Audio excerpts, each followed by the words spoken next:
President Muhammadu Buhari says Nigeria is ready to take the existing cordial relations between Nigeria and the Republic of Guinea-Bissau to the next level. Parents of the recently released students of Federal College of Forestry Mechanization of Faka Kaduna continue to throng the college in anticipation of a planned reunion, plus a national policy on inclusive volunteerism unveiled by the federal government. These and more on Panorama today, reaching you live from Abuja. I'm Elizabeth Omori.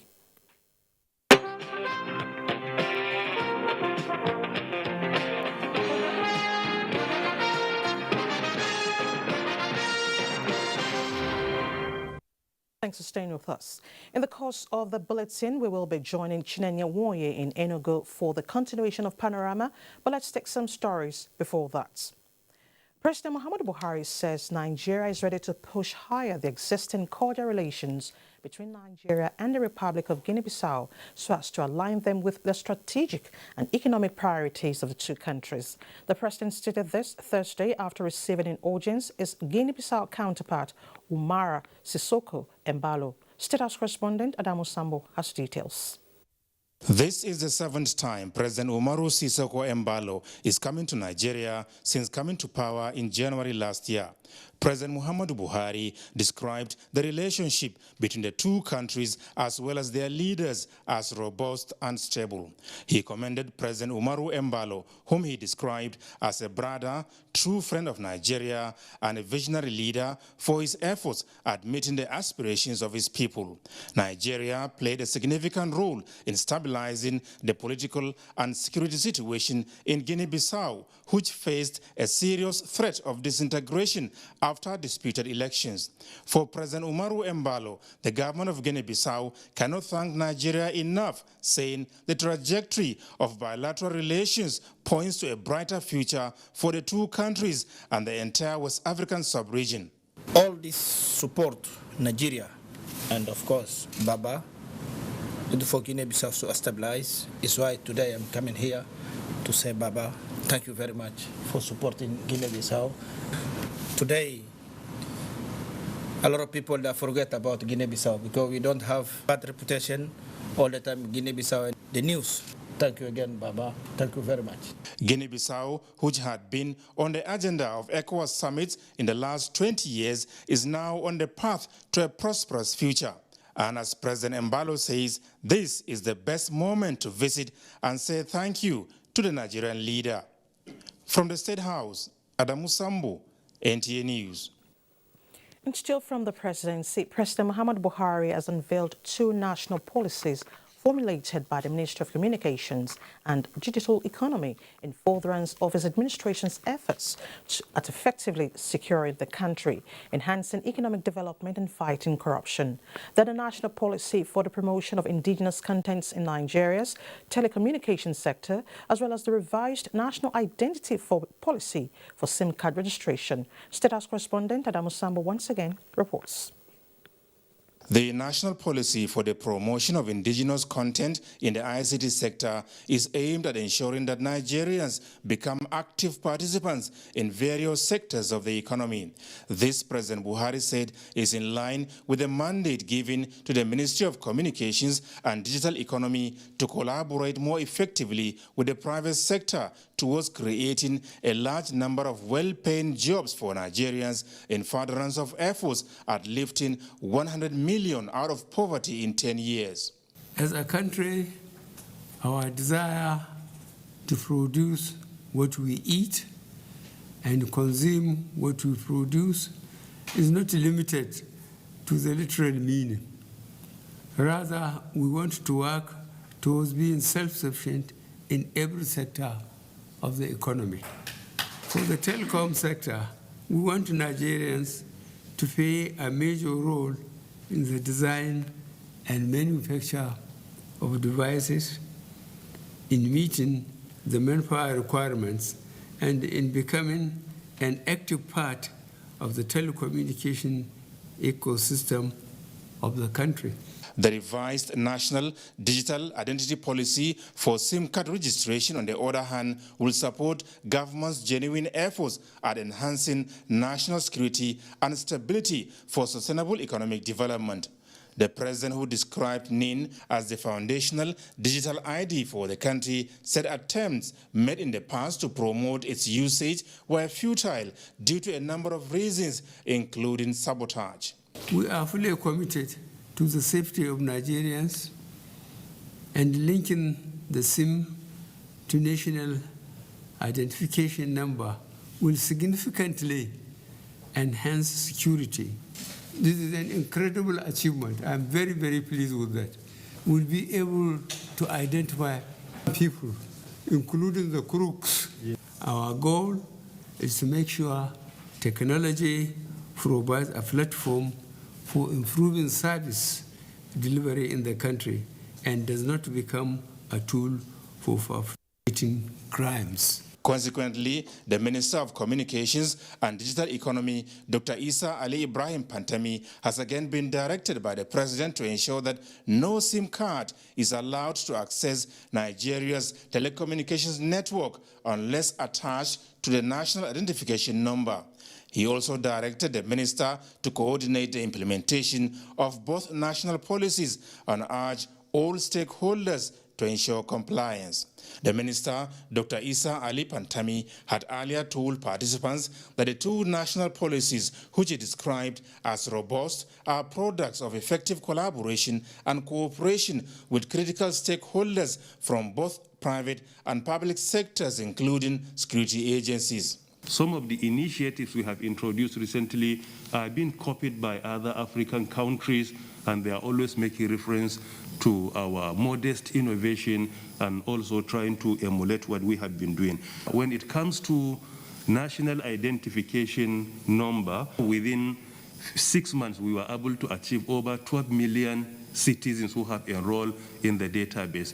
Part of our effort of promoting indigenous content in ICT sector, we were able to establish a world-class SIM card manufacturing company in Nigeria, which has the capacity to be producing a minimum of 200 million SIMs annually. During the event, Dr. Isa Ali Pantami was applauded by the president for what he called the landmark achievements of the digital economic sector, including championing the growth and development of the local content initiative. From the State House, Adamu Sambu, NTA News. Excited and still somewhat anxious, parents of the recently released students of Federal College of Forestry Mechanization, Afaka, Kaduna, have continued to throng the college in anticipation of a planned reunion with the returnees. The released students, the last batch released by their adopters on Wednesday, have been undergoing medical checks. They came in their numbers and visibly excited.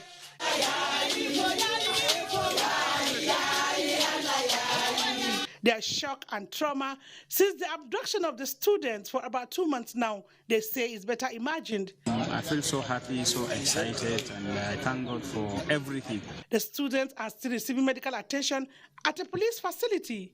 Commissioner of Police Kaduna State, Umar Muri, visited the students and confirmed they are stable.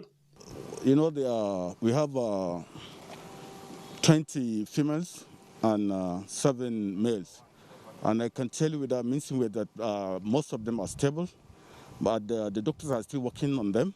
We are waiting for the doctors' evaluation on them. When that is done, then we'll get back to you and let you know how far we can go or how far we are doing. The students have been in the facility since they are released by their abductors on Wednesday. In Kaduna, Achari Maxwell, NTA News. Time now to join our correspondent, Sulaiman Abdullah Rigachukun in Kaduna for an update on the release of the remaining 27 kidnapped students from the Federal College of Forestry Mechanization, Afaka. Sulaiman, it's good to see you again. Thank you very much. Well, it is no longer news that the students were freed, and they are about 27. They are receiving medical attention at a health facility in Kaduna, and that the police will bring them to the school for official handover to the school management. Right now, just like yesterday morning, the situation, the mood in the school was that of, is that of celebration, is that of parents trooping in anticipation participation of their loved ones in the school premises. The school management, right from the provost of the school, the teachers, and also the mates of the students kidnapped are all coming in to receive their loved ones. Right now, we are waiting alongside the school management and the parents for the delivery of these freed students by the Kaduna State Command of the Nigerian Police. That is the situation for now. The auditorium that the students are going to be received is well kept, is being cleaned, and chairs are being arranged. And the mood is that of happiness, expression of gratitude to God and to the government for this release of the abducted students.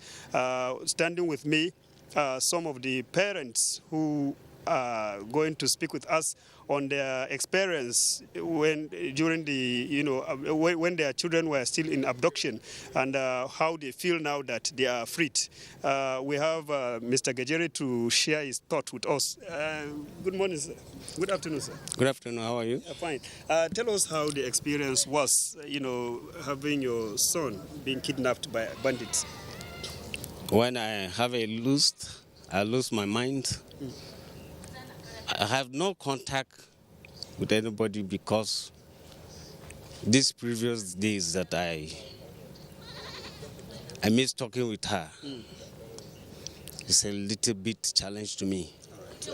There was no any contact for the whole of these 7 weeks they were in captivity. The contact that I make is not the phone, but any relation thing that I'm going to do successfully, I thought it taught my life. So now that they are freed, how do you feel? I feel happy. I feel happy. All right. We have another mother to talk to us on this experience, or on her experience with the abduction of, is it daughter? His son. How was it? It was traumatic. Traumatic. Agonizing. I have no adjective to even describe it, because if I'm to describe it, anyway, they say experience is the best teacher. There's only somebody who has passed through something that will know how it feels. It's something that I will not pray even for my enemy to pass through. I believe you are happy now. What is your hope? I am very happy. I'm very happy. Despite the fact that they are not feeling fine, I still thank God, because I know where they are. I know they are in safe hands. Okay. So I thank God, thank whosoever made it possible. So you are ready to bring them back to school? That one depends on the children. I cannot force, because they are adults. But you convince them to come back? Right? Well, if there's an extent that you can influence an adult. If they were small kids, one can do that, but they are adults. Thank you very much. Let's talk to another mother who will also share her thought with us. How was the experience like? In fact, the first experience that we've had, it wasn't easy by us, but God was on our side. And that is why today we are rejoicing. Thank you. When this thing happened, we cried, and the Lord keep on telling us we should wait. So how are you feeling now? I'm feeling great, happy. In fact, I cannot explain what God has done in my life and the life of my daughter. Thank you very much. The Lord has done great things that we cannot. It's great. Congratulations. All right, that is the feeling by parents who are on ground to receive their loved ones here at Apaka College of Forestry Mechanization. Man, I would like to know, we're happy that the students are actually back, but before we talk about them reuniting with their parents, do we have any information regarding their health, their status right now? Received from the police clinic is that the freed students are in good health, because we have our crew deployed to that clinic. So they are in good condition, they are being taken care of, they are being cleaned up, and that is why immediately after the Friday prayer, that is the confirmation we received, they will be brought into the school for official handover to the school management and to their parents and guardians too. So that is the situation for now. So after Friday prayer, it has been confirmed to us that they will bring them to the school. Imam, we want to thank you so much for your efforts. We hope to get more details from you in subsequent bulletins. Thank you so much. Thank you very much. Thank you. Moving on, President Muhammadu Buhari has approved the recommendation of the Ministry of Transportation under the Minister Chibuike Rotimi Amechi for the setting up of an administrative panel of inquiry to investigate the management of the Nigerian Ports Authority, NPA. A statement by the Senior Special Assistant to the President on Media and Publicity, Garba Shehu, indicates that the President has also approved that the Managing Director, Hadiza Bala Husman, step aside while the investigation is carried out, while Mr. Mohammed Kolo will act in that position. The panel is to be headed by the Director, Maritime Services of the Ministry, and the Deputy Director, Legal of the same Ministry will serve as Secretary. Other members of the panel will be appointed by the Minister. You're still watching Panorama. Let's take a breather. More reports to come. Just stay with us. The struggle for independence had been a long and tough one. Our founding fathers and compatriots sacrificed their comfort and even shed their blood. We cannot at this point in history afford to spirit away their sacrifices for immediate but temporary gains of today. Let us emphasize what unites and not what divides us. Working for the unity of purpose with a stronger vision for a better tomorrow. NTA, growing with the nation.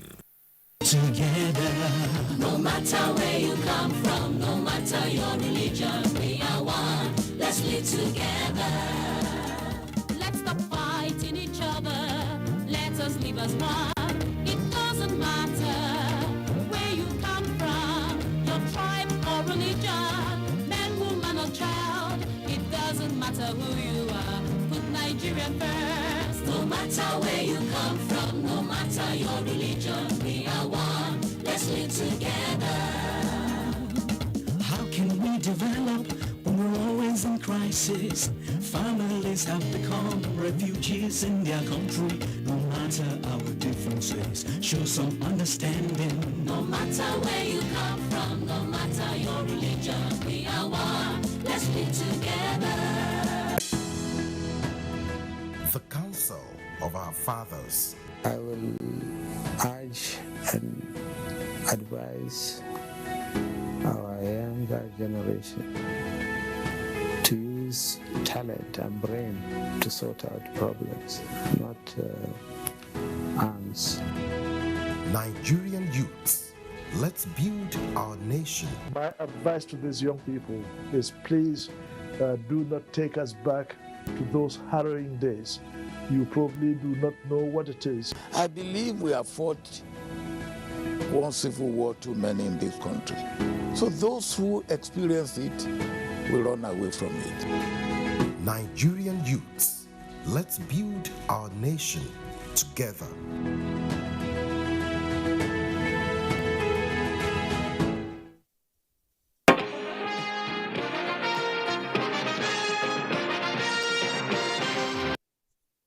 Thanks for staying with the NTA. Time now to join Chinenye in our Enugu studio for the continuation of Panorama. Chinenye, over to you. Many thanks, Elizabeth, and welcome to Enugu. In view of the rising security challenges in the country, some community and religious leaders in Enugu State have re-emphasized the need for peaceful coexistence and for Nigerians to support efforts made so far to keep the nation as one indivisible nation. The report. Nigeria is a nation made up of people from different ethnic and religious backgrounds with diverse cultures. Though it was witnessed before now, reports of bloodletting, mass killing, and kidnap for ransom has become the daily realities. However, despite these security threats to nationhood, the Nigerian government has remained resolute in bringing the situation under control by adopting several measures aimed at keeping the country united. Some religious and community leaders in Enugu were of the opinion that Nigerians have sacrificed a lot to keep the nation as one indivisible entity, hence the need for all hands to be on deck to stem the tide of insecurity in the country. Yes, our advice as royal fathers always is that of peace, is that of tolerance, is that of love, and we cannot deviate from that. What is happening in Nigeria today is a thing that has to give us sleepless nights. They also called on elites, political leaders, and others to stop politicizing security issues and desist from acts inimical to sovereignty of the country. The Igbo people, they were peace-loving people. The hospitality is there. We eat together, we play together, we watch ball together for so long. I think it's very, very important that I marry from there. Everyone feel at home. The Yorubas are here, the Hausas, the Fulanis are here, and they all feel at home. We don't have any problem with them, we don't quarrel with anybody, and we are living in peace. It was also the views of respondents that fake news and hate speeches should be discouraged because even though democracy allows for free speech, it does not allow for reckless statements which intentionally undermine security. And that report forms our background for discussion today on Panorama. And with me in the studio to speak further on the topic is the traditional ruler of Umuawalagu Nateze community in Enugu State, His Royal Highness Igwe Ebe Nwobodo. Igwe, you're welcome to Panorama. Thank you very much. Yes, Igwe, Nigeria is facing some security challenges, no doubt about that. As a custodian of the people and the culture, what efforts have been made in your community to complement that of the federal government in stemming the tide of insecurity? Definitely there is insecurity, but this cannot be blamed on anybody. It is something that has occurred in this country, and our responsibility is to try and see that there is peace. In my community, we have villages, and each village has a peace committee.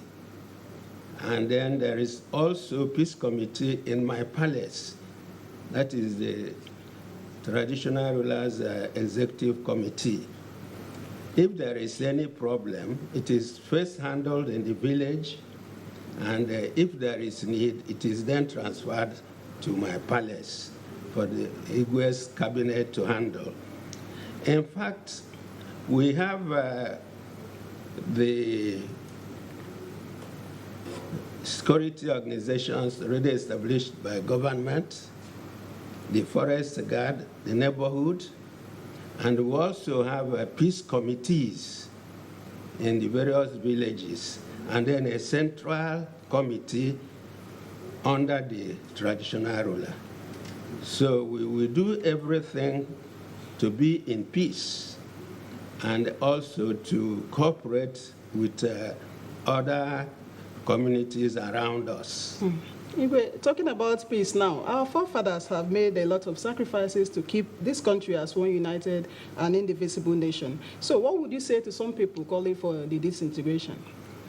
To me, there is no need for disintegration. This country should continue to be one country, should continue to be peaceful and harmonious. In fact, Nigeria did not start today. And you will see that Nigerians are everywhere. Even in my community, one of my compounds, the security men there are Hausa people. You go to the north, there are many Igbos. You go to Yoruba, everywhere, and within Enugu, you have people from other areas.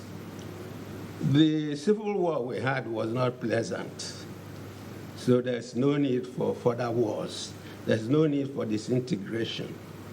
There could be restructuring, maybe giving more powers to the states, as in the United States and other places, over revenue, over control of police, and so on. But there is need for a united Nigeria. Igwe, you're talking more on the need for peaceful coexistence now. So yes. What will be your final words to Nigerians at this time? My final words is that all people should join hands. The religious leaders, the traditional rulers, youths, all organizations should join hands and support the president in ensuring that there is peace in this country. Whoever is the president, as long as you are elected president, the person should be supported. And the person should also realize that it is said that the service you give to yourself dies with you. But what you do to the people, what you do to the nation will live and be remembered forever. Okay, thank you so much, Igwe. We will leave it here for now, sir. Thank you so much for sharing your thoughts with us on Panorama. Thank you. I have been speaking with the traditional ruler of Umuawalago Autonomous Community in Enugu State. I will take a break here. Panorama continues in a moment. Do stay.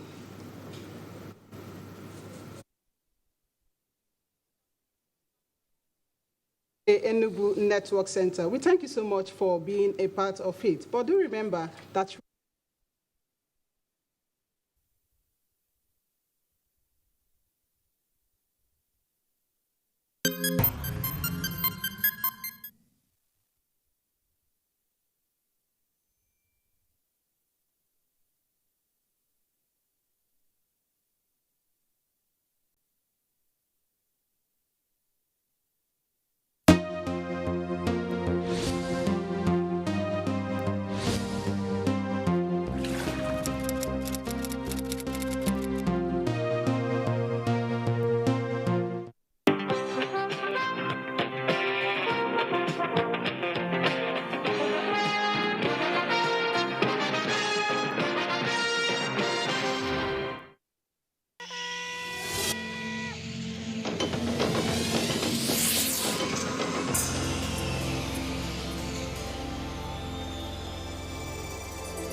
NTA, you can't beat the rich.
Information is power.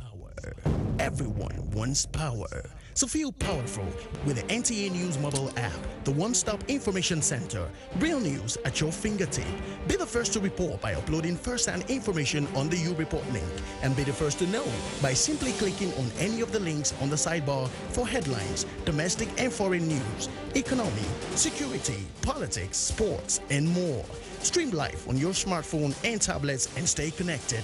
It's pretty easy. Simply download NTA News app from your Google Play Store and you're good to go. NTA News mobile app, your access to real-time information.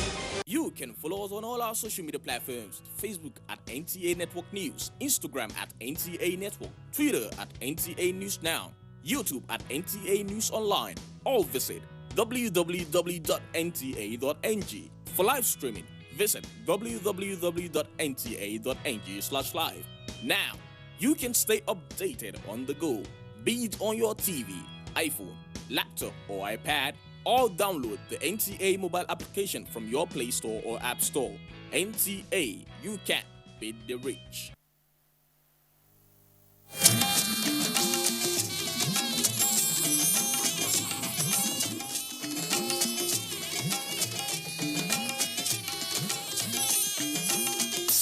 This is the network service of the NTA. Yeah, adventurism is driving me to go deep into the Onyama mines. It is the biggest coal mine in the whole of South. Well, the coronation of the new Oni is a watershed in the history of the Yoruba land generally, and Ife in particular. Now, because they have a leader now, that will... Simply put, Gura is a beautiful countryside with awesome landscapes. If something differently would be done to the Nigerian textile industries, that our youth will be employed.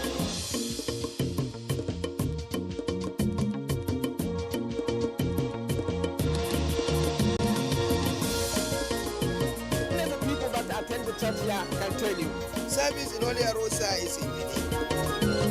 We are taking a canoe tour of the communities on the bank of River Niger in Getso. Abuja, Nigeria's federal capital city, can be a puzzle, but it is the story I would like to tell. It is fascinating that it is evolving in the full light of history, but then there are some significant aspects of it that are bases in mystery. The world never gets to hear them. Whoever could have guessed, for instance, that Abuja was foretold centuries before its spirit could touch the earth. I do not trust my writing skills. I could have come up with a bestseller on Abuja. What inspires me is passion.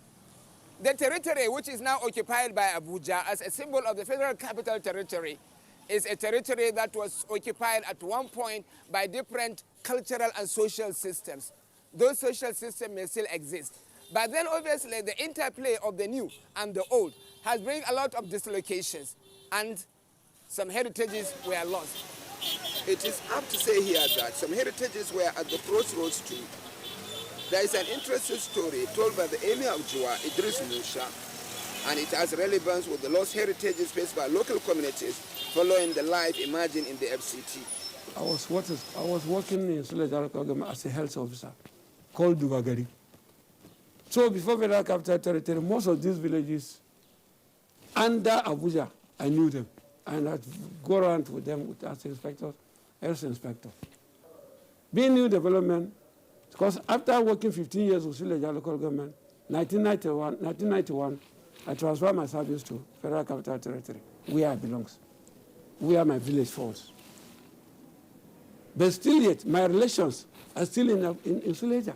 We are predominant farmers. Let me give you an example. From here to Garki, you can trek from here to Garki where sun will not touch you because it was a typical forest. Typical forest to Garki. If you don't want sun to touch you, it will not touch you. You get everything inside. By that time, by February, rain used to fall. We plant here twice. By then. The story is far from told, and I'm actually inspired by an event. Early February, there was an anniversary to mark 45 years since the decree on the federal capital city was promulgated. In Abuja, the anniversary was marked with a book launch that looks at the evolution and development of the federal capital territory over the years. Scholars, administrators, and journalists were brought together to give a thought on the emerging capital city. They come with various interesting conclusions, which include the need for more literature on Abuja. I think there is urgent need to create more cities and towns in all the 6 geopolitical zones with the same character or model like Abuja, but not, of course, the size or population, to fast-track national unity and integration. Abuja, as it is today, is a fulfillment of long-held dream of a new federal capital city that will satisfy requirements of nation building and peaceful coexistence. Abuja came about the fact that Lagos then were the headquarters of this country, this great country, Nigeria, and because of the the conjunction in Lagos, the government of General Murtala Muhammad of the Blessed Memory decided that Abuja should, the Federal Capital Territory should be shifted to a place that is considered to be a bit central, a bit neutral, a bit accommodating, that is not habited by these major Nigerian tribes of Hausa, Igbo, and Yoruba. And after scouting around, initially they decided somewhere around Kafancha area, but they found out that it was not as central as this part of the Federal Capital Territory. So later they decided to site it in the present place now called Abuja, the Federal Capital Territory. Where Abuja is built was a settlement of indigenous communities that have inhabited the area for thousands of years. The original plan was for Abuja to have communities moved. Somehow, the plan could not go through, and the communities were spared. The plan was that everybody that they met in Abuja ought to have been relocated to the respective state that contributed. Niger, like we know, contributed the largest chunk of land, followed by Kogi and then Plateau, which was why we have the new Wuse now, new Kari and new Nyanya. But there's still the problem we have now that has led to the serious problem, we might mention that later, of resettling the original inhabitants, is the fact that when some volunteer to go to these states, which we now have a new say in the case of Niger and New Nyanyankari, Plateau, then Nasarawa state. The then president, General Olusegun Obasanjo, said the cost of resettling them was so much that the resettlement policy should stop until when development gets to their doorstep, then they will not be resettled. There was a storyline that Abuja was foretold. It was a long-held prophecy known to court historians, especially in the then Abuja. It speaks of a mystic who foresaw Abuja in the image and likeness of what it is today, and that is over a century ago. There was an account like that of somebody who said there will be a time that this name Abuja is going to be a name that it will become a household name, even beyond Nigeria, all over the world. The name is going to be known. But as at that time, nobody thought the federal capital of Nigeria was going to be relocated to Abuja. People used to just wish away all these kind of predictions that happen. But today, the prediction of that particular individual has come to pass. Abuja is a household name. If you mention 1, 2, 3 capitals in Africa, Abuja, the capital of Nigeria. The identity of that guy, do you have his name or his identity or his years or other things like that, or is remote in history? It's remote in history, nothing specific. It was just an account that we just saw in the book. We can at least take home from this account that Abuja from earliest times is marked for a future that is great. The name Abuja has come forward to different interpretations. One version traces it to migration south of the last happy ruler of Zazzau, Muhammad Makau, when the area fell to Fulani invaders. He settled in Duba together with 2 brothers, Abuja and Kwakwa. Abuja succeeded Makau in Zuba in 1825. He was the person credited to the founding of the kingdom of Abuja. His full name is Abubakar. Some accounts say his fair complexion earned him the nickname Ja. Some say it is a short form of his father's name, Ishao Kujato. As you know, Abuja used to be a name of a town in Niger State, presently called Suleja, and they were the people that gave out the name of Abuja to the federal government, and they changed their name from Abuja to Suleja to allow the federal government to use the nomenclature of Abuja as a title for the Federal Capital Territory as headquarters of this country. So the federal government sought for it, or the people of Suleja gave it? No. The federal government sought for it from Suleja people. And Suleja people ceded it. Then the greater percentage of the Federal Capital Territory comes from Niger State, which is under Suleja Emirate. We have Bari, Kuji, Gwagwalada, Kwali, all these areas are under Suleja, under Suleja Emirate. And it was based on that they found out that they should use the name of So they decided to seek for the usage of the name of Abuja from the Suleja people. And the then emir of Suleja, Suleiman Barrow, ceded the name to them, and they now changed the name from, they removed the last letter of Abuja, then they used the first 4 letters of the then emir of Suleja, Suleiman Barrow, so they now call it Suleja. That is how the present day Suleja came to be. A word on Suleiman Barrow, the emir of Abuja, who ceded the name Abuja to the federal capital city, and his city took after his name. When I went to Jua, I was taken to the house he used to stay when he comes visiting, and he visited Jua regularly. I like the architecture of the house, which is untampered with. In Jua, there's a guest house of Suleiman Barrow, that means the emir of Suleja at that time, who ruled between 1944 to 1979. During that time, whenever he is coming out for what we call Klisa or anything like that, he comes to Jua and rest. This is his guest house, still in its natural state. Nothing has been touched, nothing has been tampered with. When eventually Abuja was created, and the name Abuja is assumed on the new federal capital territory, and Suleja formally relinquished its name of Abuja, it is now made Suleja to reflect the name of this emir who used to stay here now. So the place now become Suleja, Suleimanja. That means the emir of Suleja that ruled between 1944 and 1979. This is his guest house in Jua.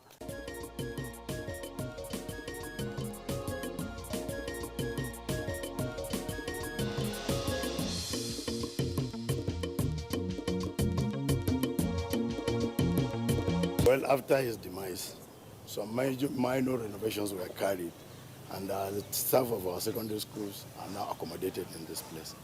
It serves as a historical monument for the community. Okay. But originally it was inherited by his parents, by his children, because it was his own personal property, not owned by government. He used his own personal resources to build this.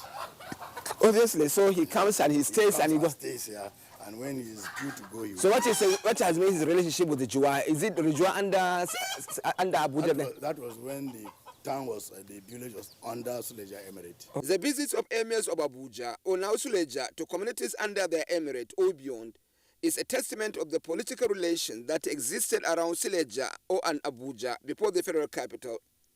In fact, in Jua, I saw documents of papers of taxes traditional institutions used to collect from adult members of communities in periods before local government reforms of 1976. Virtually all the contiguous localities around Abuja used to send their collections to Jua, who in turn report to Suleja or Abuja then. I particularly reflect this because I clearly remember the tax collection procedure in my village. To think of how many tax-paying adults abandoned their homes, never to return, because of this taxation system at that time.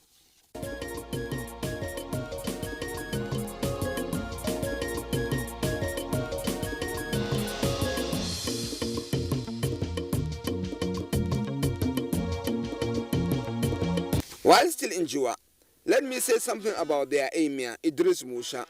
It is not a digression, but I'm always interested in something unique, something unusual. I came to Jua, and I have an interface with the emir of Jua. After doing an interview on the subject matter of my own purpose, he showed me an archive. You know what I have in the archive? Over 30 different brands of radios and radio recorders. These are recorders that some of them may have been up to 40 to 50 years. He has kept them. The issue with the emir here is that he has an ardent love for radio and he has an ardent love for journalism. But it doesn't stay there. He literally buys everything he can about these things, gadgets, everything, so that he can keep them and sustain his thirst for having a radio. All these places you see, all these things you have seen, belong to him. In fact, he showed me this radio. You see here, it was all, this radio was bought by my uncle, Male Shaibu Umaru Zuba. It was he was a messenger to Government Secondary School, Abuja. So he bought it on 21st January 1975 at the rate of £28. So you can see the paper inside. But Your Royal Highness keeping all these things, and they're not too many. They are not too many. What are you doing with them? It's a hobby. It's a hobby. Like people keep stamps? Yeah, I love them. Because I can listen to radio. I can watch television. You are really honest, but how many radios can you listen to at a time? But if anyone that I will remove it, I use it and take it back. And to imagine that this radio, some of them have been there for over 30, 40 years. And I can operate all of them. So I'll operate one for you now in my office. Well, you talk of hobby. Hobbies can do anything. But maybe I don't have the wherewithal to keep as many radio as the emir has. Let me take this one back.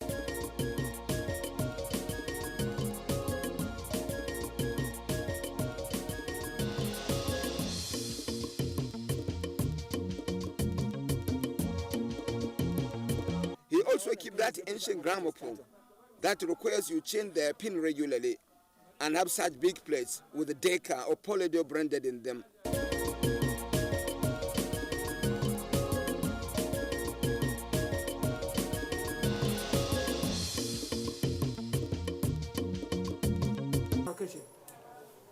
Well, I did not leave the palace of Jua without a radio of my own. Apparently a gift from the emir himself. How thrilled I am. Unique, the radio, by all means. I've never seen anything like it.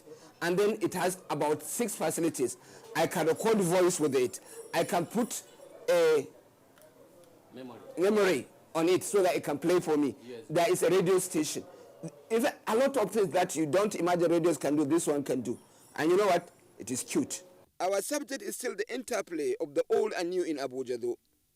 One interesting aspect of the city of Abuja is the preeminent position of Zuma Rock and its looks. In the ancient period, it served as a defensive retreat for the Koro and the Bagi tribe who live under it. In modern day, it stands like a symbol of Abuja. But only about 10% of it is in Abuja. 90% is in Niger State. It is nothing of note here that all the settlements that flourished under the Morocco for centuries are all now in the FCT. It remains as well too that Zumarok is the gateway to Abuja or out of it. But when you look at the Federal Capital Territory that came out, Zuma falls in Federal Capital Territory, then Zumarok falls in Niger. If not, the people of Zuma are Koros. The people of Chachi are Koros. Zuma is not Zuma. It's not Zuma. It's Azuma. The meaning of Azuma is where guinea fowl stays, and you go and cut them. So in Koro language, Azuma, so the abbreviation is Zuma. It's not Zuma. It's not Zuma Rock. It's Zuma, Azu, guinea fowl, Ma, cut. The emergence of Abuja represent the hard work of thousands of people now lost in the milieu of life. I found 2 people who started work on the FCT the moment the first grass was cut to pave the way for the city. They are old and retired now, but their memories flourish. That airport was airstream before. The headquarters used to carry people from Lagos and now for that airstream. They turn to airport now. Formerly it was airstream. Okay, so you did the work on that? Yes. And we cleared the airport then before they cleared the bush from the airport there. All the bush were there then before they started work. And then now the place was developed then before we retired. Okay. That radio house, that Gwangarada, where the people who did it, all those Gwangarada quarters, we that road bus at Ijam, near Mina. That Gwangarada side, all the quarter, and we do that NYC quarter for Gidi there, where the people who did it. You must have worked very hard at that time. How many workers were there? How many of you were there? 20, obviously. 20 days. So we are not planting for Abuja. So we begin to employ people every day by day. Mechanic day, electrician day, plumber day, carpenter day, every complete. Today, when you see Abuja, how do you feel? I feel quite alright. I feel alright. You are satisfied with what is and the contribution you gave to see it come up like this. Mr. Matthew, when you see Abuja today, what comes to your mind? Then the thing is nice now. Abuja is very, very nice now. Does it compare it to the time you start work? No. The time when you start work, then all the things, then abuse. Indeed, many indigenous inhabitants feel satisfied with the development brought to their doorstep on account of the FCT. But then, there are concerns on account of many issues, including the right to vote. Let us get somebody that will at least elect as our leader. If they lie, let them call him anything. Let them call him any nomenclature. But it is seen that when the other people in the state are voting their governor, we should be voting somebody that will lead us too, and we will have political responsibility to us. We can call him. If we have any need for anything, we will hold him responsible. But in the present day situation, we cannot hold the minister responsible because he was appointed by the president.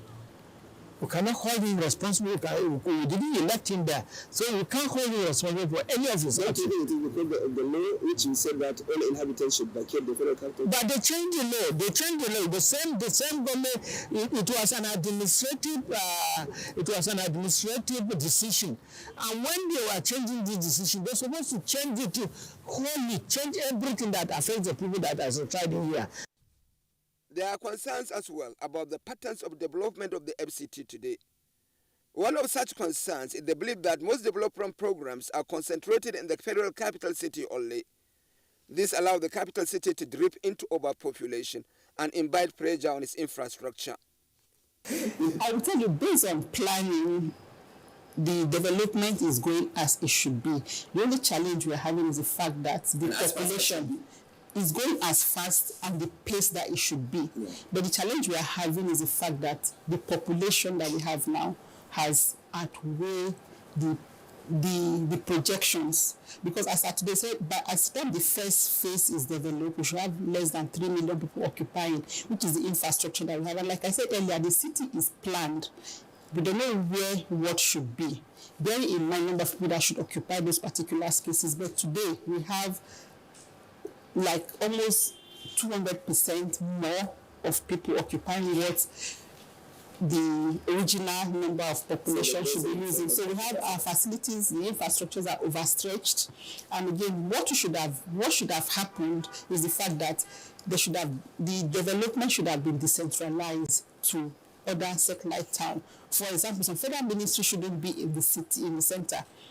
Gobalada, for example, should have accommodated Federal Ministry of Agri because of the vast land there. We have Buhari for some good reasons. All the education facilities are in Buhari. JAM is there, law schools there. Why don't we move education ministry to Buhari?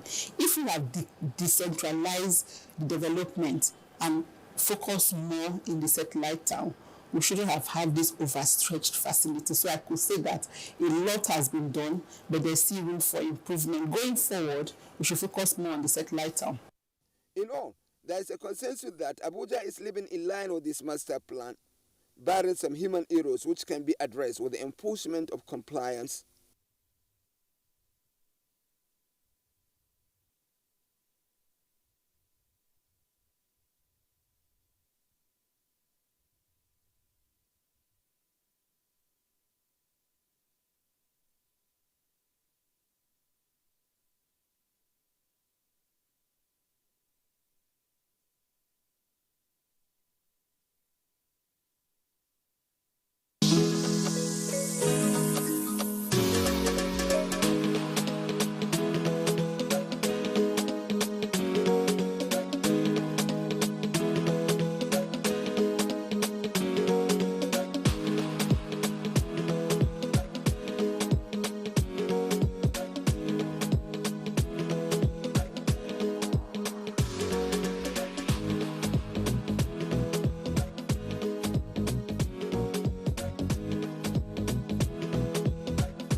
Nigeria, our great nation with vast and rich land.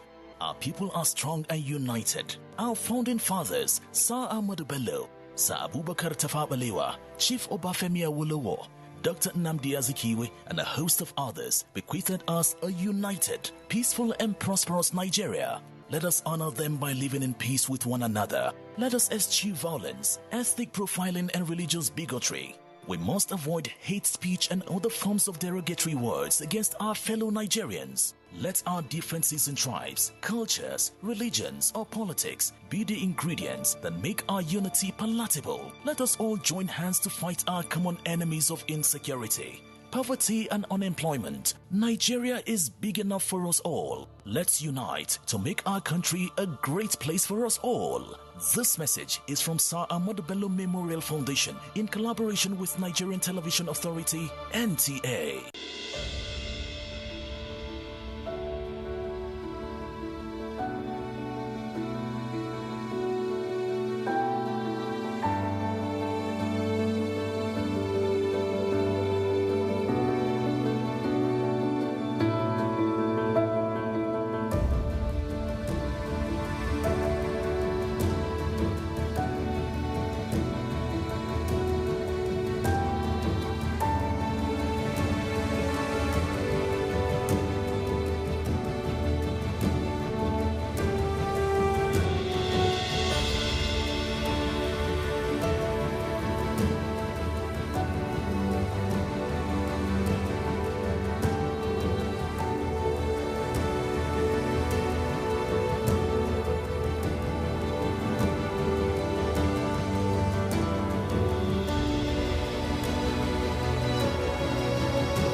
Nigeria, our great nation with vast and rich land.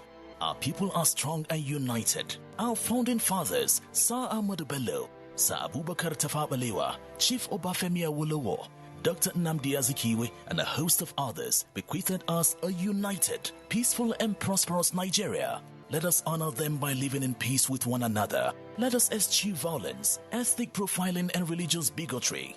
We must avoid hate speech and other forms of derogatory words against our fellow Nigerians. Let our differences in tribes, cultures, religions, or politics be the ingredients that make our unity palatable. Let us all join hands to fight our common enemies of insecurity, poverty and unemployment. Nigeria is big enough for us all. Let's unite to make our country a great place for us all. This message is from Sir Ahmadu Bello Memorial Foundation in collaboration with Nigerian Television Authority, NTA.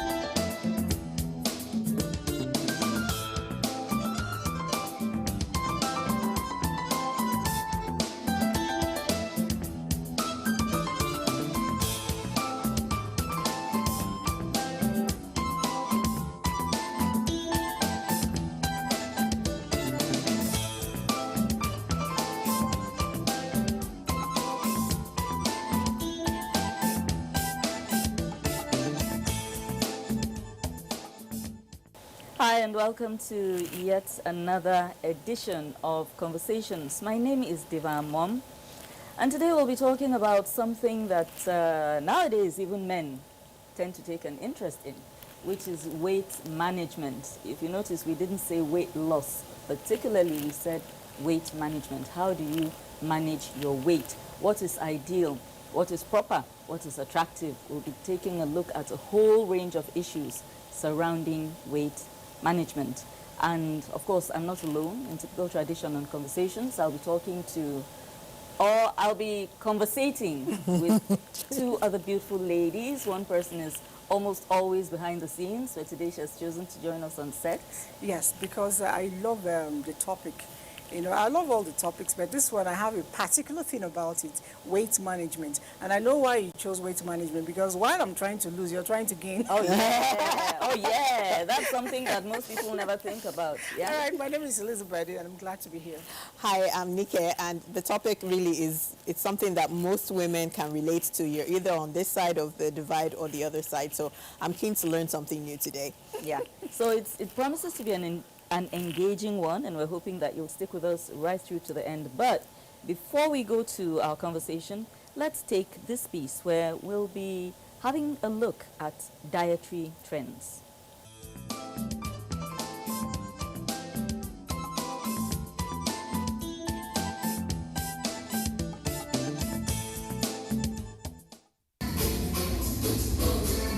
Weight management program is fast becoming one of the biggest trends in the world today.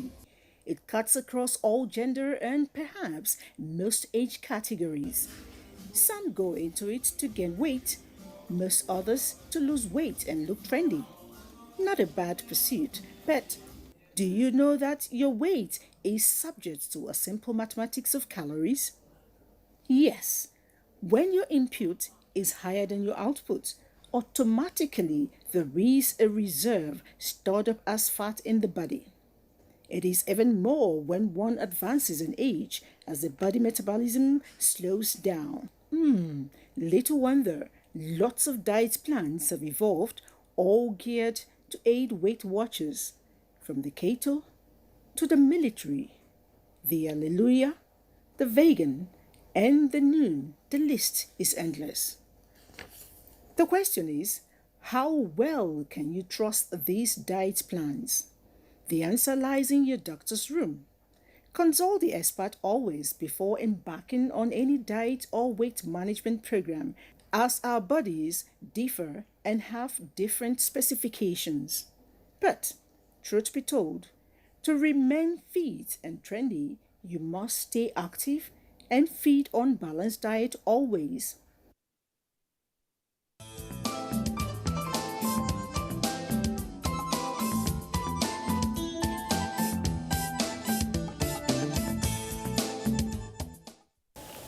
Welcome back. Like I mentioned, today we're focusing on weight management. Now, usually when you talk about weight management, most people tend to be more concerned with weight loss. First of all, if that is done properly, it has health benefits. There's a certain level to which your body cannot handle weight. It comes with attendant issues of health challenges, diabetes, heart problems, and so on and so forth. So usually, the tendency is to be more concerned with weight loss than weight gain. And for us women, almost by nature, as you get older, you begin to pile on the kilos. Yeah, especially if you, by the time you start having kids, hormonal issues and so on and so forth. So even if you are skinny, by the time you've had a couple of kids, you know, your body begins to expand. Yeah. So for people who already start out being small, regular weight, by the time you've had 3 or 4 kids, you balloon out a little bit. So I know that with women, it tends to be an issue. If you want to know what a woman will look like when she's done bearing children or bearing children, look at her mom. Yeah, you know, a lot of men will do that. But I think the case is actually reversed, because some women are actually paying real attention to what they want to look like. Yeah. Not what DNA has actually designed for them. Yes. Yeah. So they pay attention because they understand that overweight or obesity does not work for you. But what I tell a lot of us women, it's don't try to be, you know, the white man you see on the streets. Don't try to be the skinny girl you see on the streets, because what appeals to Mr. A or Miss A may not appeal necessarily to you know, you or any other person. Yeah. Know what your body you know, requires and keep to it. For me, for instance, if I get really skinny, it doesn't fit me. Yeah. It's the truth. Really? The minute I drop to a certain level, I start getting calls. Oh, wow. Babe, are you sick? What I saw, I don't like it. You know, people complain openly. Yeah. Some people will see you one-on-one and say, what's the problem? Is your child sick? Blah, blah. They are sympathizing with you, but you're well. The thing is that you're trying to drop to 65 kg because the BMI says for you to be certain height, blah, blah, you need to be this. Yeah. And you're working towards that, and it doesn't come out nice. And you go to hospital. The other day, I tried to do weight loss. You know, I think I pushed it too hard. I got ill. I went to the hospital. The doctor looked at me. There was nothing he could do. He told me to sit down and take a glass of water. I did. He said, wait for me. After a while, take a glass of water. I did. After a while, take another glass of water. In 2 hours, I had like 4 glasses of water. I said, what's the problem? He said, how do you feel now? I said, I actually feel better. I said, go home and continue with that. There's nothing wrong with it. Really? So you were dehydrated? Yes. Wow. So these are the things we actually do to ourselves, you know. So did you cut off food entirely? What happened that you were so dehydrated? What happened was I wasn't eating enough. Okay. And then because I felt even water you take, you feel, you know, heavy, bloated. Yes. I started cutting down my water intake as well. Okay. So at the end of the day, over time, it began to have its own negative effect on me. Yeah. You know, I tried to do, what do they call it, a keto stuff. Keto diet. I think that's the worst thing you can do to yourself. I think it's quite drastic. I have a cousin who's on it, and she is the kind of person who can be very disciplined and focused. So I remember the last time I saw her, she was looking for coconut powder and all those things. And a couple of months later, I saw her and she had lost so much weight. I was worried, but I didn't say anything because I know for her, weight loss means a lot. To her, yes. I wasn't happy with how she was looking. Because, you know, there's this thing that happens. If you're a bit on the heavy side, when you lose a lot of weight and lose it suddenly, your skin sags. Yes. And then when that sags, especially around the neck area, it ages you and all that. So I didn't really like how she looked, but I also didn't want to hurt her feelings by saying anything. You're very nice. The people didn't bother with that. So they told me to my face, you don't okay, well. You know, there's a very thin line between self-esteem and, you know, getting your end result and people saying things that will now hurt your feelings, especially, you know, where people work out in the gym and they're looking for those comments, but when it now goes to them, like, oh, is she sick? I've had people, you know, say, I have this lady that works out so much. Is she sick? I said, she's not ill. She's fine. She's like, oh, it's too much. You're close to her. You need to talk to her. You know, it's too much. But what do you do, you know, when someone has lost just so much weight and you know that it might be detrimental to her health? You're close to the person. How do you break it to them? You know, it's tough because it's you don't want to hurt their feelings. Exactly. That's what they're angling That's for, what they wanted to start with. But then, you know, if the person will see you as, the one of the people that don't want me to reach my goal. So it's tough. It's actually very tough to approach someone and tell them that, okay, I think your weight loss regime is too hard. And particularly coming from me, that would be a bit cold because I'm somebody who, until the last 2 years or so, struggled to gain weight, whereas practically all my cousins struggled to lose. So we're both having we had different challenges. Yes. While I struggled to gain, they struggled to lose. So I'm always very I watch my words very carefully when it comes to the weight thing, because for me it has never been an issue of weight loss, but rather how to gain weight at all.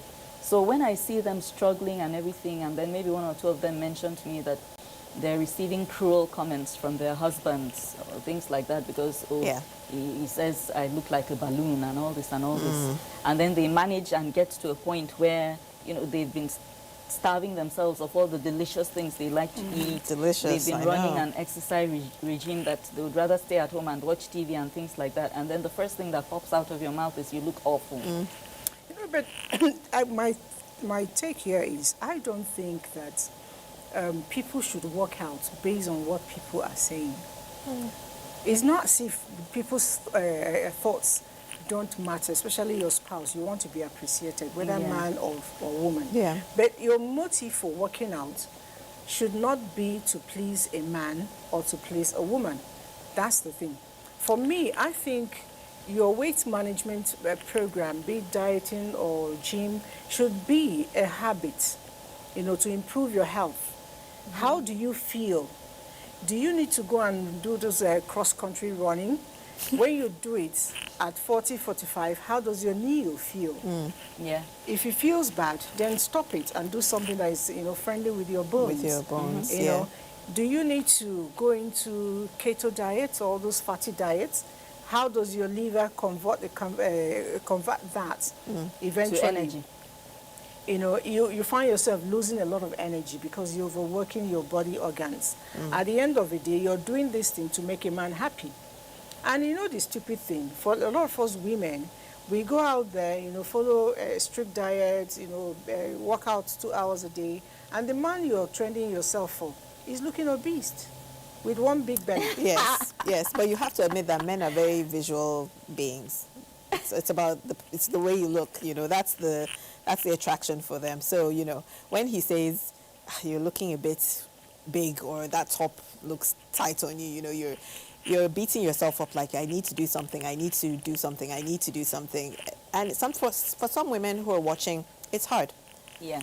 You have to take care of the kids, you have to do the meals, make sure the man has a nice warm meal when he gets in through the door.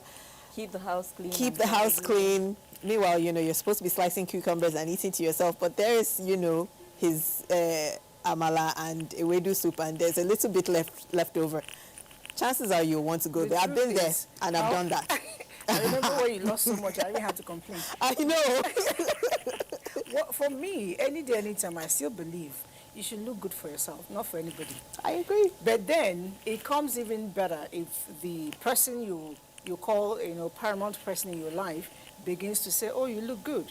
If you have that feeling of motivating yourself, definitely, and you like to look good, definitely you must find yourself one way or the other doing the right things. And then always think of your health, because I believe that the balanced diet is all the solution we need to our weight problem. If you go in there like Nigeria, indeed Africa, we have a lot of fatty food. We do. We have a lot of carbohydrate mostly food. carbs. Yes. So in the morning you wake up, you do bread and tea with fried egg or fried plantain with egg, and then big bowl of tea or pap, whatever you take with it. Then in the afternoon you Pounded go. yam. Oh man. So then in the night it's maybe boiled yam, porridge yam, or rice. Yeah. And then some people actually tell you that rice is light. And I'm Yes, like, are you kidding me? I know. Are you kidding me? I've heard of that. I've seen people put rice on the fire, and while the rice is cooking, they're eating banana and groundnut while waiting for the rice. Well, banana and groundnut is more or less a meal. It is on its own. It is on its own. You don't agree? You people, please don't offend me. How can banana and granite be a meal. It's a full meal. No. It's a full meal. Banana has a lot of calories, but healthy ones. It has potassium. It has a lot of calcium as well. And then the vitamin and the rest of them you need, they're all complete. That thing from carb.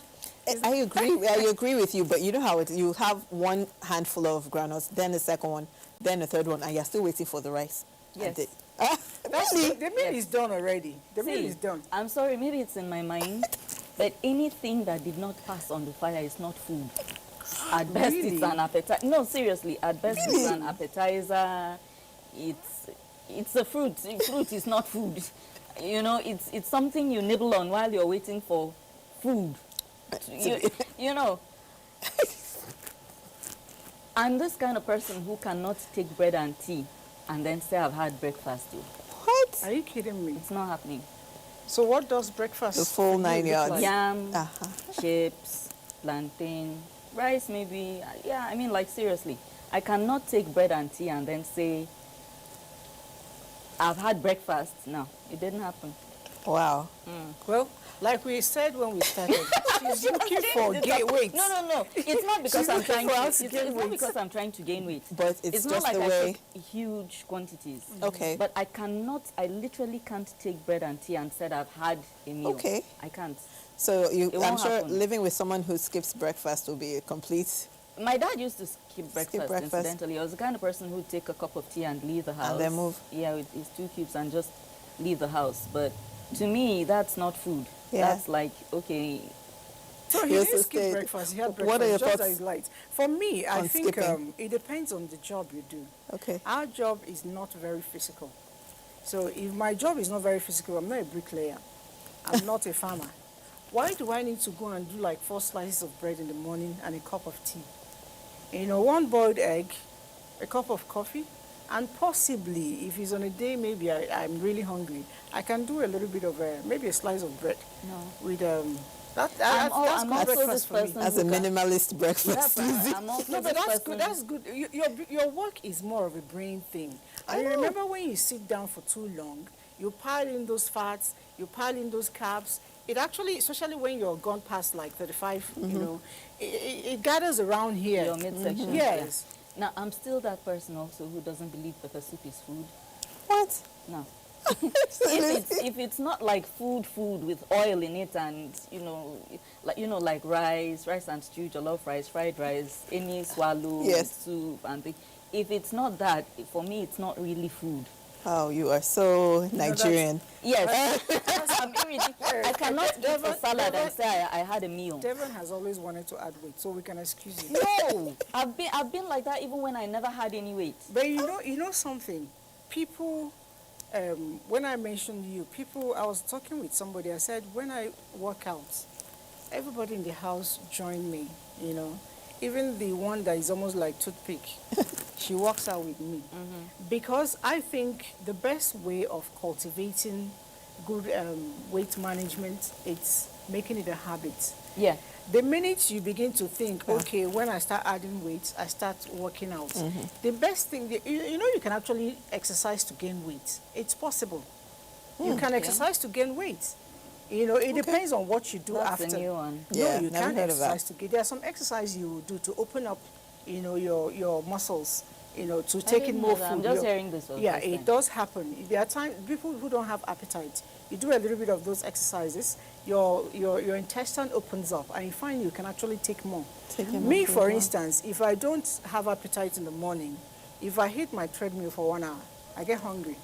Okay. Yeah. So, and sometimes when you find it difficult to sleep, try to do a little bit of exercise. Yeah, you will sleep because you're tired. So when you do that exercise, your hunger comes, then you eat. And when you're going to eat, I'm trying to lose weight, you're trying to gain. When I'm going to eat, instead of doing marshmallows or cakes, all those stuff, cream caramel and all that, that'll give me a lot of weight, I'll probably do nuts and maybe fruit juice and go to bed. You do your marshmallows and all those sweet stuff and then take a glass of Coke and go to bed. We wake up, I lose weight, you gain. But we did the same thing. You see, genetics play a very strong role. They do. In all of this. I think right up until my mid to late 30s, I could barely find anything ready-made in my size in adult clothing shops. Really? Yeah. Wow. So I would need to shop in, and you know, children now are big. Yes. Children now are big. Our own that just finished secondary school is wearing suits with his dad. He's that big. So what your everyday child would wear today were those were the only places where I could get jeans my size, where I could get shirts my size, where I could get blouses my size. And it didn't used to make me feel like, yay, this is so, Wow. you know, it's a bit, and you know, in our culture, I'm sorry, but it's true because I've experienced it. The bigger framed you are as a person, the more respect you're going to get. I know one man that used to say, I don't want to drop my tummy because it's a door opener. Oh yeah, oh yeah, oh yeah, oh yeah. I mean, like, could you say that again? If you're middle-aged, that his tummy is big, and I try to encourage him to lose weight. He said, no, it's a door opener. yeah, as long as as it's not like the first thing people see when you're coming. Yeah. If you're a middle-aged man and your doctor has not really started complaining, having a little bit of action going on around your midsection doesn't hurt. It gives you an imposing look. Believe me, if you go somewhere with maybe your chauffeur who is maybe heavier set, and you are lean, maybe you have the Buhari look, and you happen to be wearing a suit that day, and your driver is in a kaftan or something, when everybody ignores you and starts deferring to that guy, you'll know why you need to gain a few pounds quickly. Oh yeah, you need to gain a few pounds real fast. Yeah? And in my own case, the guy who drives me is quite young. I ordinarily prefer sitting in front so that I can be, you know, playing with the music and all that. You understand? And I'm not this, I don't like all that kind of thing. But I noticed that we would have more issues if both of us were sitting together in front, because 9 out of 10 times I'm in jeans, a shirt, and so on. So they think we're a couple. So we're going to have more issues with the security people on the road. Okay. And so when we're traveling, you know, like I learned my lesson quickly, yes, but when I was on the campaign thing. Yes. Every checking point we're being stopped. So I was like, yeah, when I travel with my husband, that doesn't happen. He has a more imposing figure, you know, and all that. We do it. We pass. But when it's the chauffeur, because he's in a T-shirt or just a regular shirt, he's young, and I'm sitting there, saying, oh, it's a couple, they begin to harass us. What I did, I now made sure that whenever we're traveling, I'd wear my traditional attire, sit in the back, and put my glasses on the tip of my nose. That works every time. Really? Oh yeah, you have to improvise. I'm not going to like get with you. Yeah, so you do like the minute they you know, they wind down the back, and I'm like, oh, mommy, now you, yes. You know, so I mean, like, it's not that bad. I mean, it's not that bad to have a few kilos in the right places. You know, it's when you're so large that you cannot move. You can't move. So that we can begin to add weight. I think both of you are perfectly okay the way you are. It doesn't work for me. I mean, I don't want you to go to the place where I can't see your neck. It's a hard job keeping it. It's actually a hard job. But what I'm saying is, if you both can stay where you are right now, I think you look good. But I'm telling you, there is a job. Yeah, it is. Some days are good, some days are not so good. Do you believe when people say I'm just big boned? Is there really such a thing? You believe there's such a thing as big boned? I am small boned, so every tiny kilo I add really shows. Okay. Yeah, especially in my face, my cheeks fill up and everything. But people who are big boned, like both of you, even when you lose weight to a certain degree, you don't look awful. You still look a bit, you know, imposing. You know, the thing with weight management, now let me go to the weight loss thing that I find difficult to take in is when we begin to take drugs. Okay. Yeah, to make it happen. Yes. Because over time, I won't tell a lie, I actually tried to do it because I heard some things about it and I decided to give it a try. Because before I say something is wrong, I want to have a good proof, you know, good evidence. I did give it a try for like 3-4 months. It worked. I'm like, shh. Then I stopped. It was a problem. I was battling with the weights. I doubled up exercise. I nearly was starving, and the weight just kept going big, big, big. After you stopped? Yes, after I stopped. I wasn't going to live on, weight management pills for life. Yes. It's not but possible. But the minute you stopped, you started. The weight you lost. I've heard of that. It comes like much. times Yes. 2. Whoa. It comes like times 2. Okay, but what about things like green teas? Are you a green tea fan? Green tea is a detox. For me, it's but I seriously think that it's not something you should do like lifetime. You do a while and stop. Because does it really help with weight loss? Weight, I don't know about that. Yeah, I think it's more of a detox. And you know, don't know even about that weight. word green tea, I think Nigeria, we have overflogged the word, because what is green tea? There are just so many variants now. If you walk through the supermarket, and trust me, I always go to the tea section, you just see different types. There's moringa, of course, which is very popular. There's chamomile, there's mint. I'm a mint, ginger, and lemon fan. Those ones work. Those ones work for me. And I would like my green tea to actually taste good going down. Some are awful. Oh, some are really awful. And you know, they'll have all sorts of promises on the packaging, and then when you drink it, you're like, are you sure this is a good idea? You know, there's cinnamon. I've heard of that. That's also very good. There also, what's the other? There's another one. It's skipped my memory now. But there are just so many different types. I would always advise that, look, if you want to go for a new kind of tea, also do a bit of research. Sometimes the internet can be a bit overwhelming, but do a bit of research. There was a time when cinnamon and organic honey was a thing. I don't know if you remember then. So there were people selling, you know, cinnamon packs with honey. It has to be the right kind of honey. Honey is another thing. Are you a honey fan? I don't know. Yes, I am. I love honey. You know, honey, it's one medicine for me. It's not about losing weight. Yeah. It does a lot of things to your system. Okay. If you're able to get original honey. If you're able to get That's the my original point. one. That's the problem. So it does a whole lot of things to your system. Very good.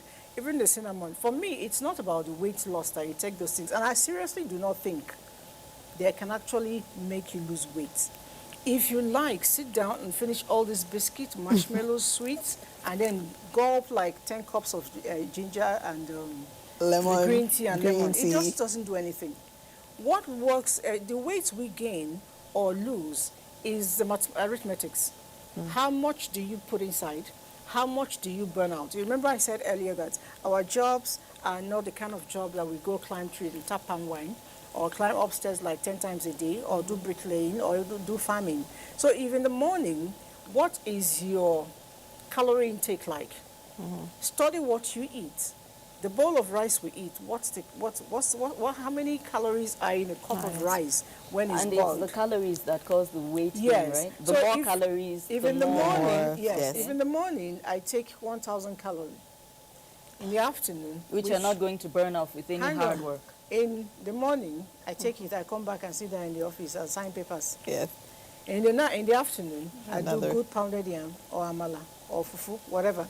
2 calories, that's 3, right? Yes. In the night, I do another 1 calorie. Madam is making food if it's a man, or you, the madam, you're there, you know, doing your thing. In between meals, there's granules, there's biscuits, you want corn, roasted corn. By the end of the day, you have taken like 5,000 calories. Your body, ideally, if you want to lose weight, should not take more than 1,000 if you want to lose weight.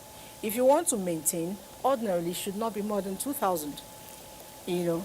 And then, if you take that 5,000, you go to the gym or do whatever you do in a day and burn only 500.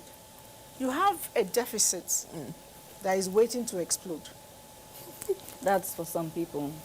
You have a deficit. I think there are worms in your system. You are not serious. But okay, we started talking about the genetic stuff, and then I kind of like, there are some people who will not gain weight.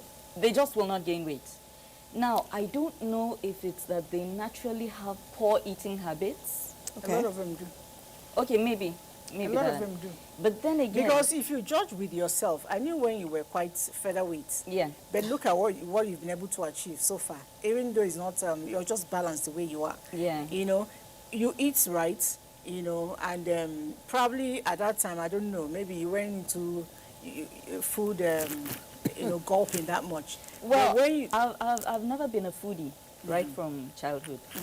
And in fact, when I was in my early 20s and used to have a grueling NTA schedule, there were times when I felt like, why can't they just like make pills, you know, that you take and then that does and you wouldn't have to everything, eat? so that you don't have to eat. I used to see eating as stress.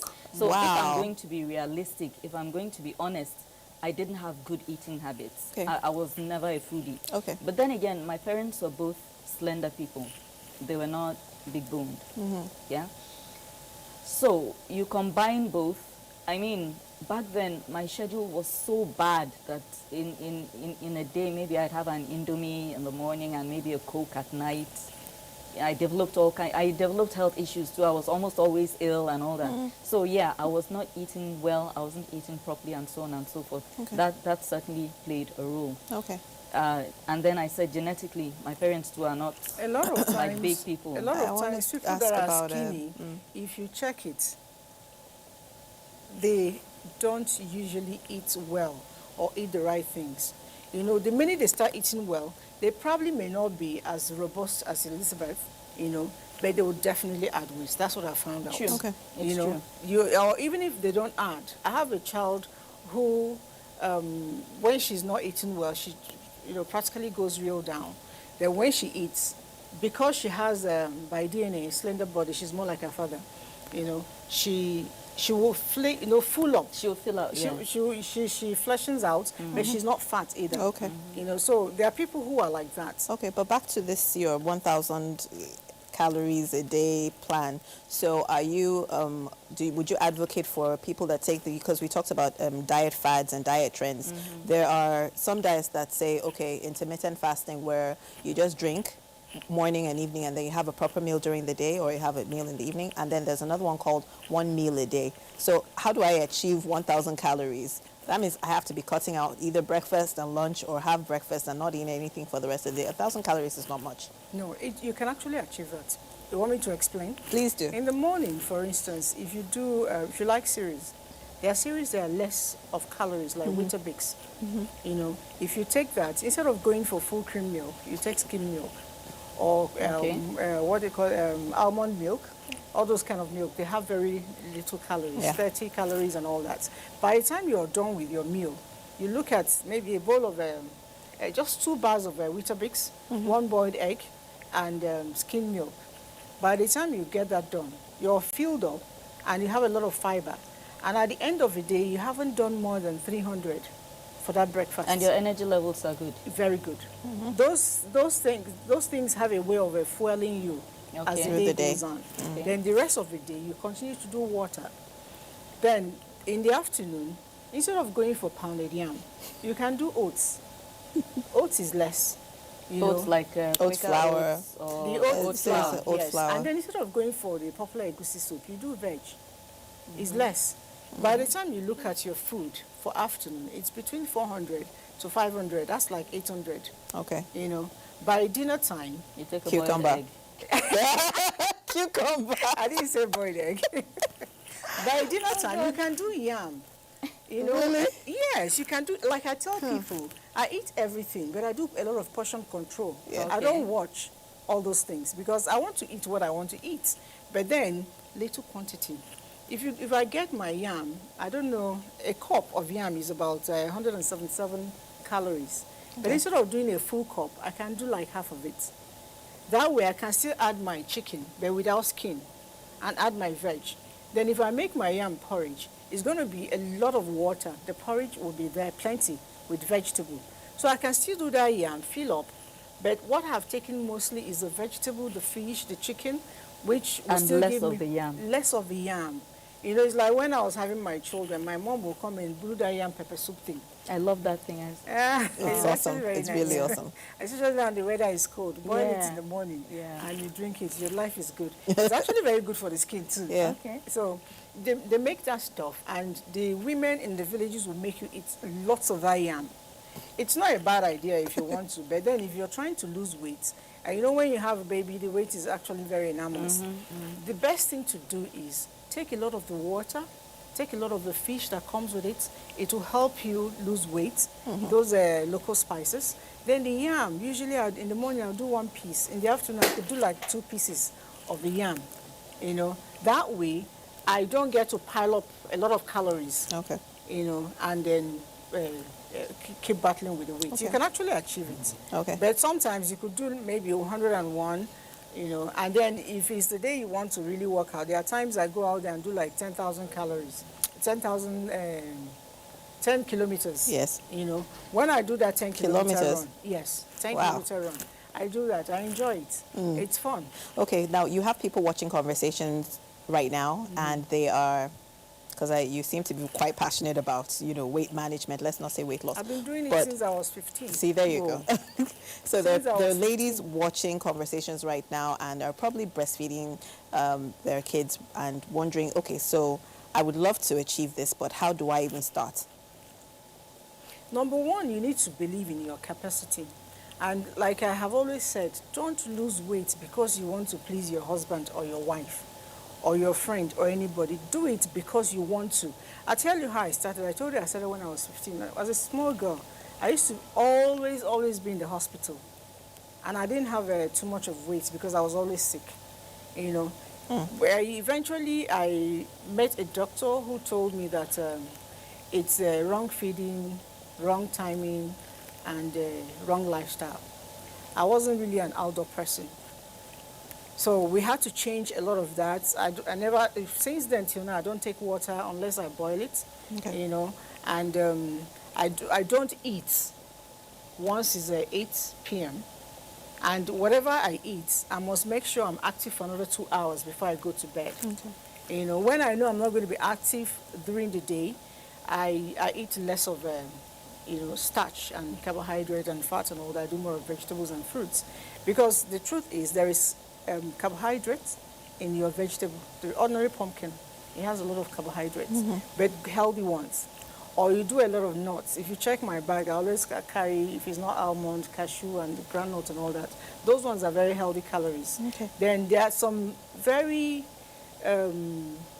calorie-loaded fruits, but very good calories. You can actually eat. It doesn't really stick around your body. It actually helps you burn weight, like avocado. A lot of people don't know. They'll tell you avocado is fattening, apple is fattening. But if you do a lot of apple, do a lot of avocado, you get filled up. But whatever you take in, it's easily converted out. It doesn't really stay. I was talking to somebody who is pretty like you. She said she doesn't want to do apples because it helps you lose weight. I said no. One apple, the size we have regularly in Nigeria here, has about 80 calories. So by the time you do like 3 in the morning, you know how, and then it's that's just 240 calories. So, and it's not really breakfast. It's something you're just munching in between. Yeah. So, but for those of us who are watching weight, we can just do that alone and drink a cup of coffee, and we're good to go. It has a lot of fiber too, so it's very filling. But if you're not watching weight, you do that, you can do other things. Okay. So for the woman you're talking about who is probably watching us, the first thing to do is to be sure of what you want. Self-love is not a crime. Look at yourself in the mirror. What do you see? If you don't like what you see, then do something about it. Don't do it because you want to please that man, because from the day of creation you came alone.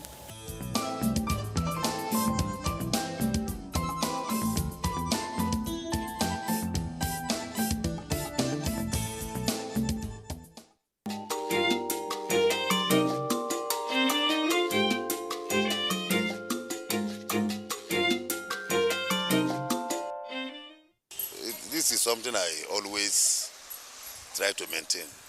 At least I'll call it daily. At least if I wake in the morning, I do little press up and some road walk at times, just to reduce my weight.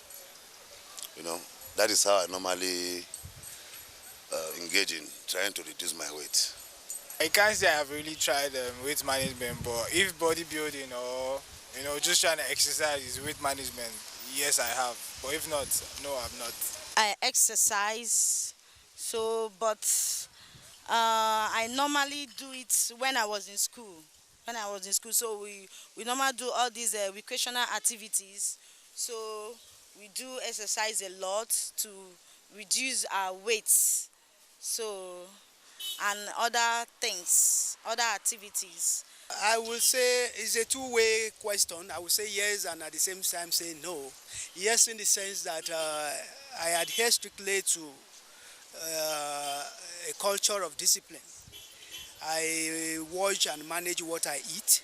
If I wake up in the morning, I think I settle for a cup of tea, and again, it's little exercise. Well, 2 years ago, I felt I was getting too fat, so I decided to lose my weight.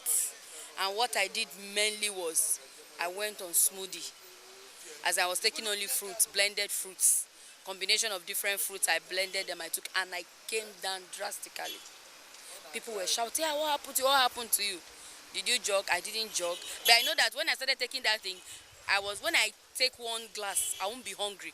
Maybe for a whole day, I might not really eat. Intermittently, I'll be taking the fruit itself. That was how I managed my weight. I think I manage my weight regularly. Just like you saw me coming, I was supposed to maybe follow the main entrance to this place. I choose to trek. By so doing, I'm managing my weight. And apart from that, I engage on routine exercise. I play volleyball. I do normal aerobic exercises. And all these things are aimed at managing my weight.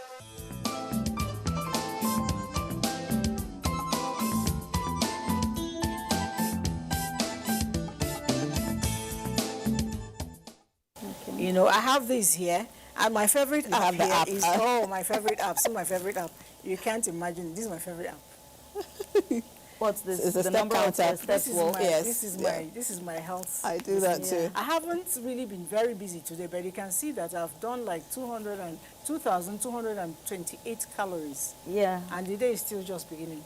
Okay, so before the day goes out, I'm going to do like 20 to 30,000 steps, and I'll burn up to 4,000 calories. Okay, so it tells you the number of steps walked and the number, how much calories burned. Yes. Okay, okay.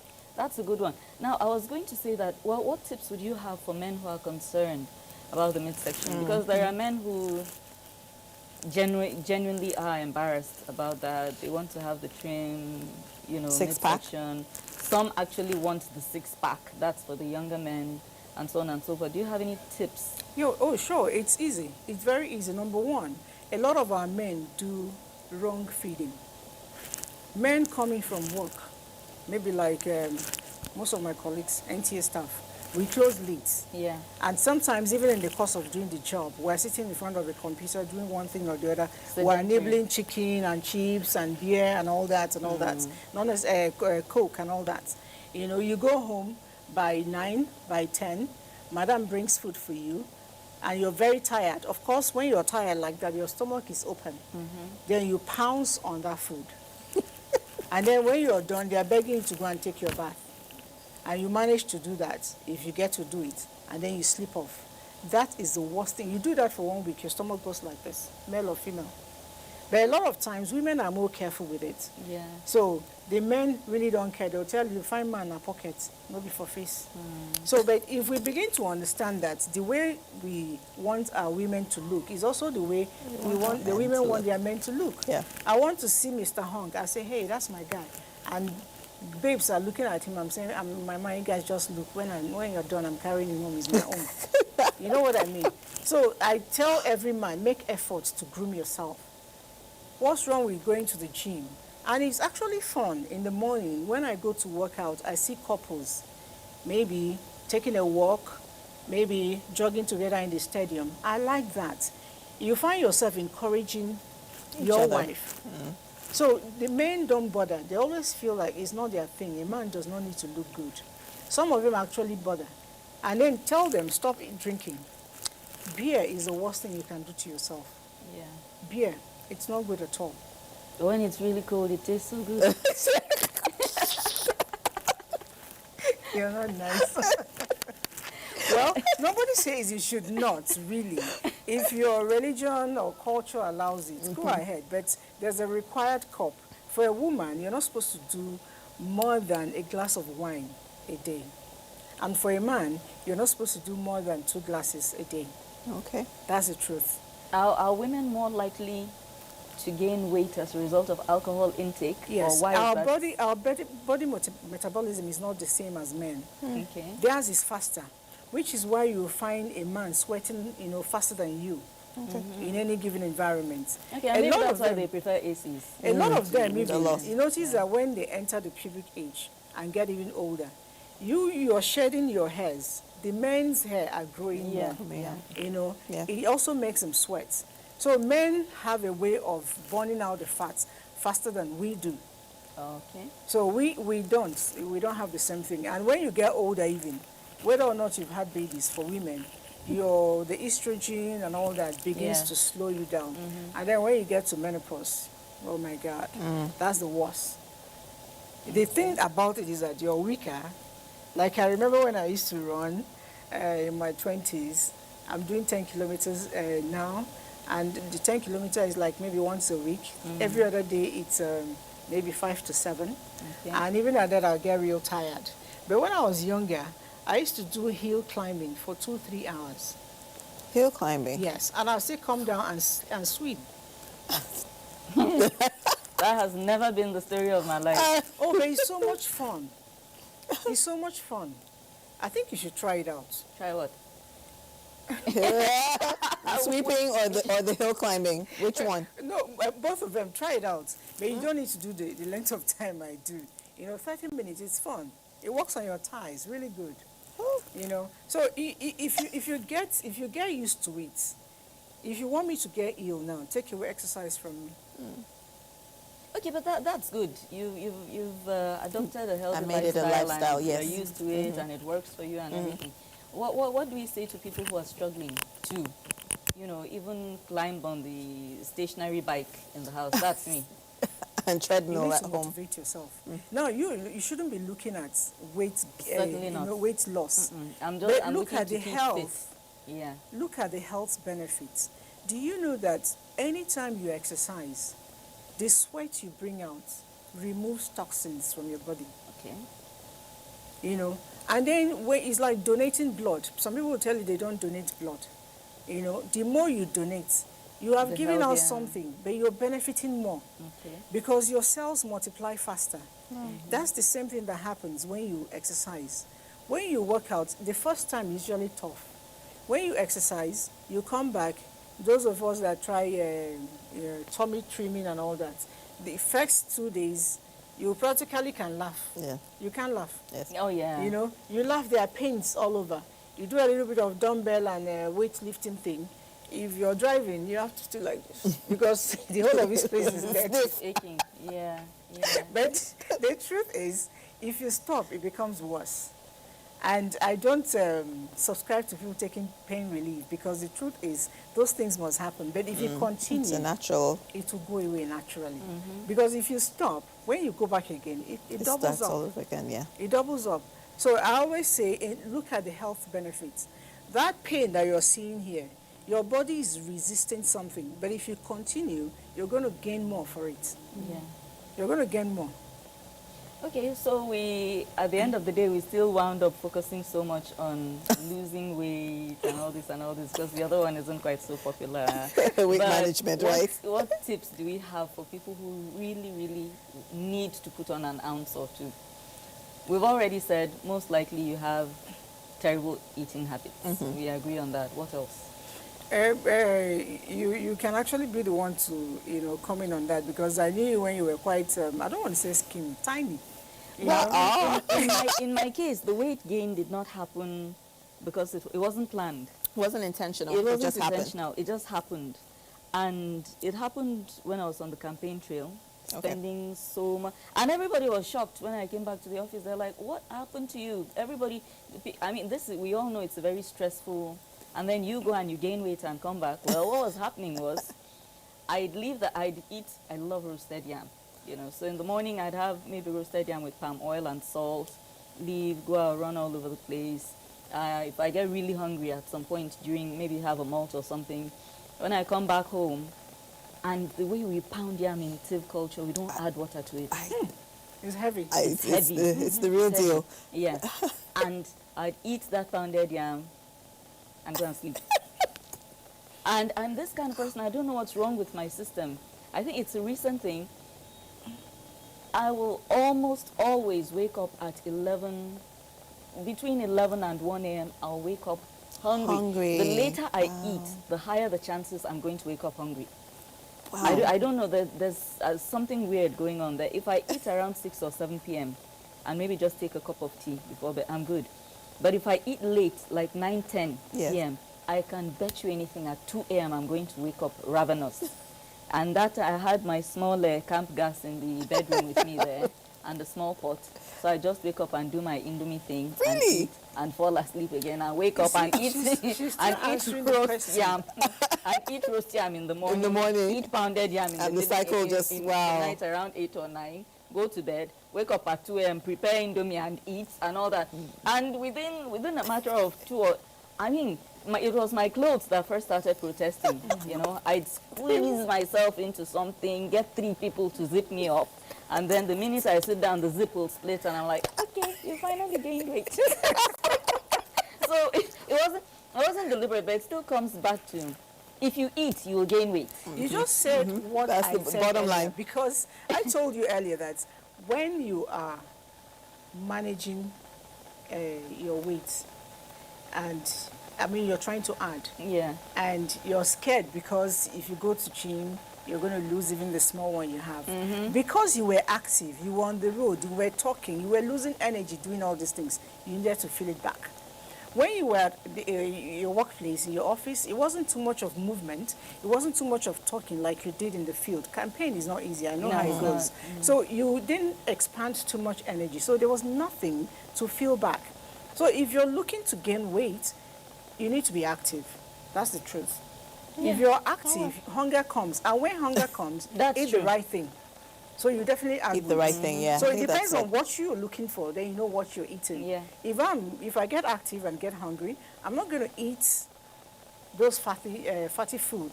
I'm going to look for something that has more of fiber, minerals, and all that, and eat.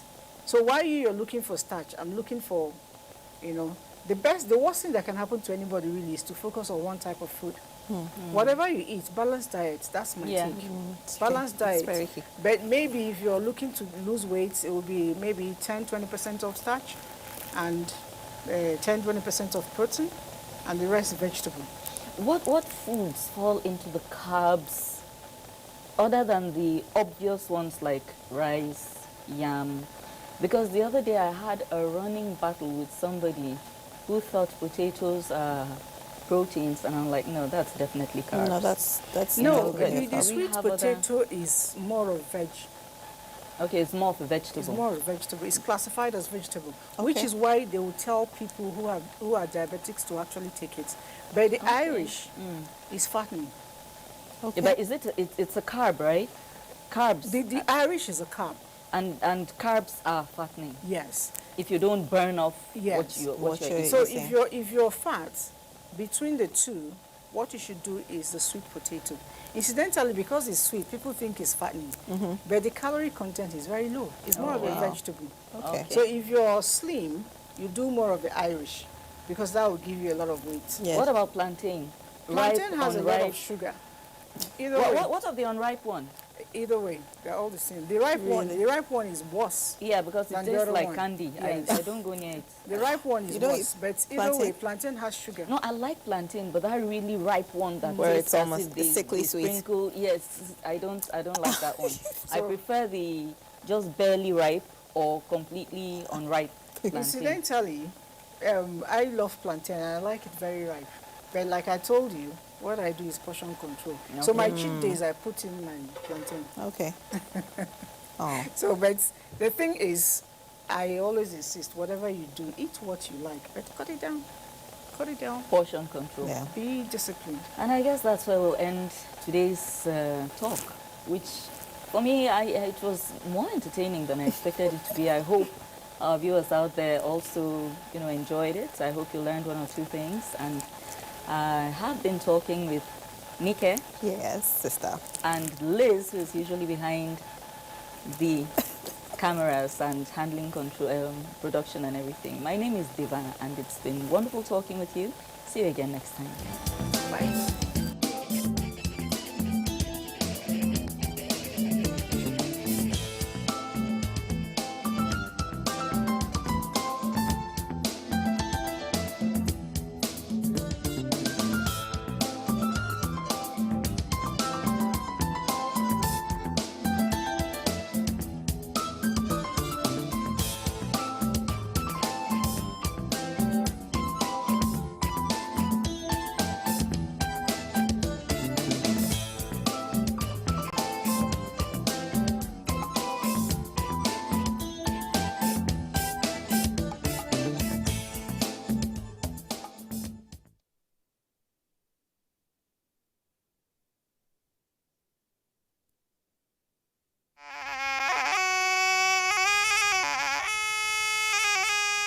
Discover Kano, an ancient city with unrivaled cultural magnificence. Located in the northwestern part of Nigeria, Kano is a highly populated city with a long cultural history dating back to the 7th century.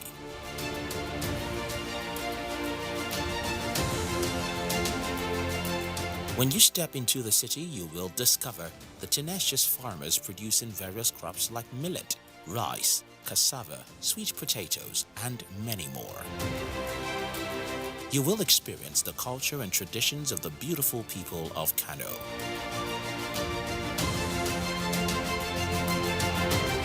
The Hawa Doshe Durbar is a major cultural festival in northern Nigeria. It is the largest procession of colorful horses in the world. This is a tradition that has been practiced for over 500 years, since the 14th century. The Durbar is celebrated at the culmination of Muslim festivals. The Durbar festival was very, very impressive and a lot of impressions, and I don't even know which costume was most impressive or which LGA was most impressive, because they were all very, very beautiful, and it was a nice adventure, and I can't even cope with all the impressions at the moment. A royal parade takes place on this day by thousands of men, including the emir, on horses adorned in attractive garments and regalia. This celebration is a colorful display of culture, full of pomp and pageantry.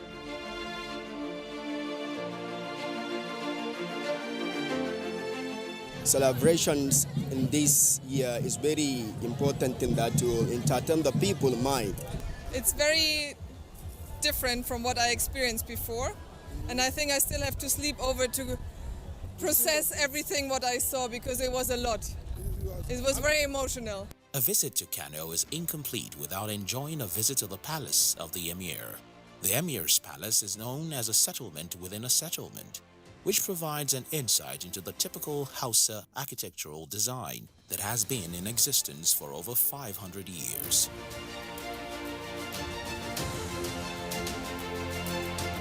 Another famous attraction in the beautiful city of Kano is the Gidan Makama Museum. It is a place known for its traditional architectural excellence. It has superb historical and ethnographic collections on Kanawa civilization, which includes the 15 gates of ancient Kano history, believed to be over 500 years old, and the British cannons from the invasion in 1903. The museum is located opposite the Emir's palace. The Kano Dyeing Pit, also known as the Kofar Matar Dyeing Pit, is one of the most fascinating aspects of the old city. The creative process used by the Kano indigents is an exquisite design on fabrics in the dyeing pits, and it is unmatched around the world. Although the methods they used are ancient, the lush works of art on fabric always remains extremely popular and continues to be in great demand. We move to the Minjibir Weaving Center, a center where the ancient weaving industry still thrives. Walking through this typical African village, you can watch the experienced local weavers at their daily work. The muddy hills of Kano, popularly known as Dala and Goron Dutse Hills. The two hills provide full view of the horizon around the state capital from their tops. Visitors often climb the hills for what may be described as the aerial view of Kano City. A city with captivating cultural history, magnificent architecture, strong art of salesmanship and trade. Explore Kano for an adventure of a lifetime. Kano, the center of commerce.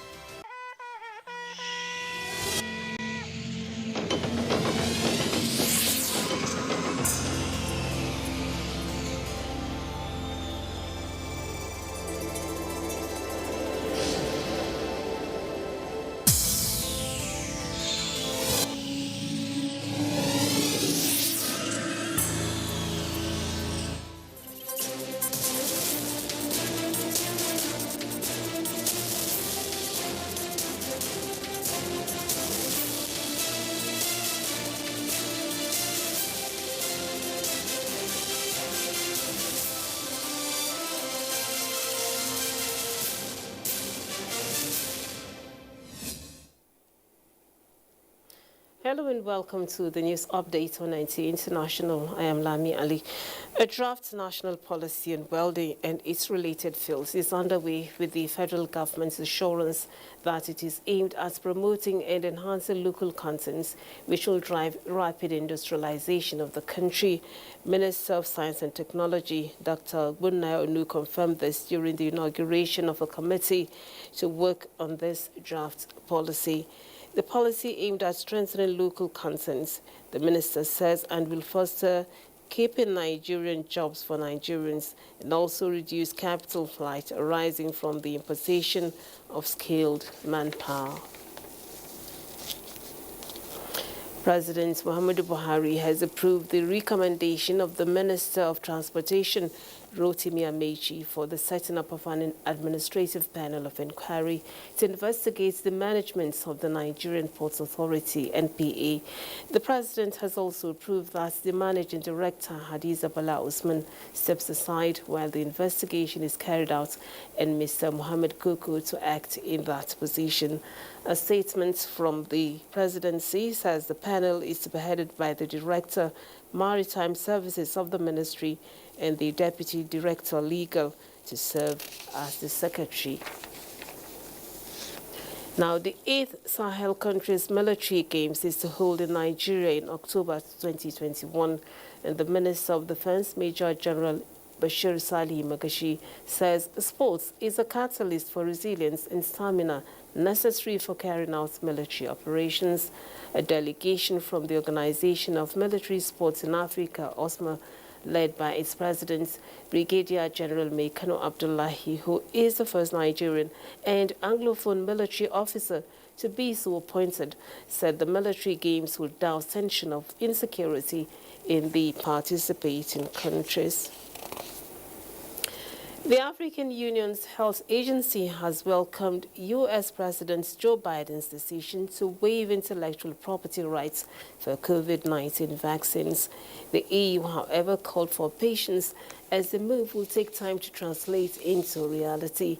Africa's Director of Centers for Disease Control, John Ken Gatson, said the move represents a very good step in the right direction and that what the continent needs at the moment are vaccines that can be put in the arms of people while Africa is developing her own manufacturing capacity.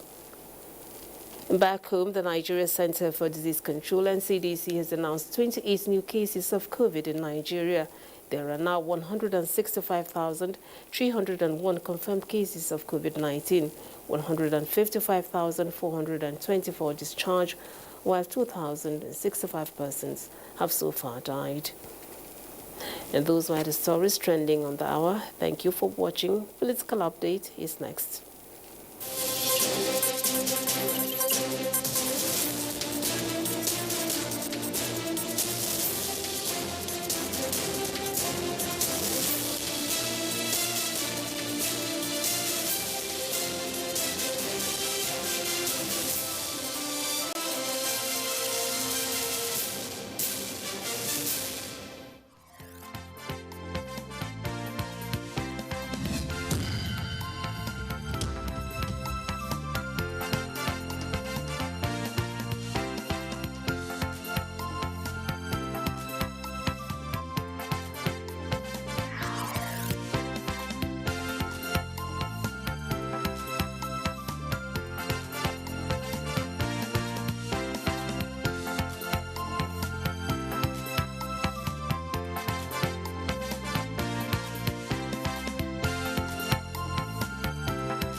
The week ends on a good note as joyous parents are reunited with their children as the Federal College of Forestry Mechanization students released by their abductors undergo medical evaluation and rejoin jubilant family members.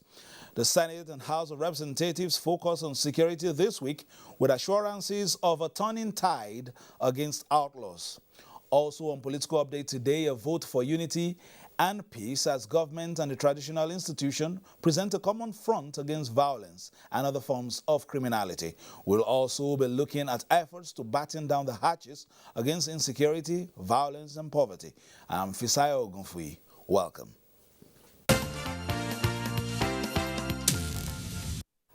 Joy, congratulations, and relief trailed the release of students of the Federal College of Forestry Mechanization, Afaka, Kaduna this week. The students are expected to be formally reunited with their families after some medical evaluation.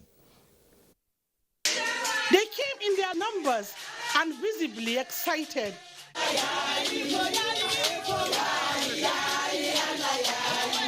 Their shock and trauma since the abduction of the students for about 2 months now, they say is better imagined. I feel so happy, so excited, and I thank God for everything. The students are still receiving medical attention at a police facility. Commissioner of Police Kaduna State, Umar Muri, visited the students and confirmed they are stable. You know, we have 20 females and 7 males. And I can tell you without mincing words that most of them are stable, but the doctors are still working on them. We are waiting for the doctors' evaluation on them. When that is done, then we'll get back to you and let you know how far we can go or how far we are doing. The students have been in the facility since they are released by their abductors on Wednesday. Still on security, the Senate has met with service chiefs and heads of security agencies where it received strategic information on Nigeria's current security situation. The Senate had restricted its plenary to only Tuesdays and Wednesdays as part of its COVID-19 precautions. But the need for an urgent and constructive dialogue involving the legislators and heads of security agencies on Nigeria's security situation brought about the adjustment in timetable. Shortly after it reconvened for the special session, Leader of the Senate, Yahaya Abdullahi, moved the motion to usher in their guests. The Chief of Defense Staff, Service Chiefs, Directors General of the Department of State Service, National Intelligence Agency, Defense Intelligence Agency, and Inspector General of Police. The session dissolved into a closed door, with senators optimistic of a silver lining at the end of the engagement. Because we know that we are doing your best with what you have at hand. But I want to assure you and everyone that the challenges we face are taken extremely seriously by the Parliament. Hardly a day passes without this Senate discussing one security incident or the other.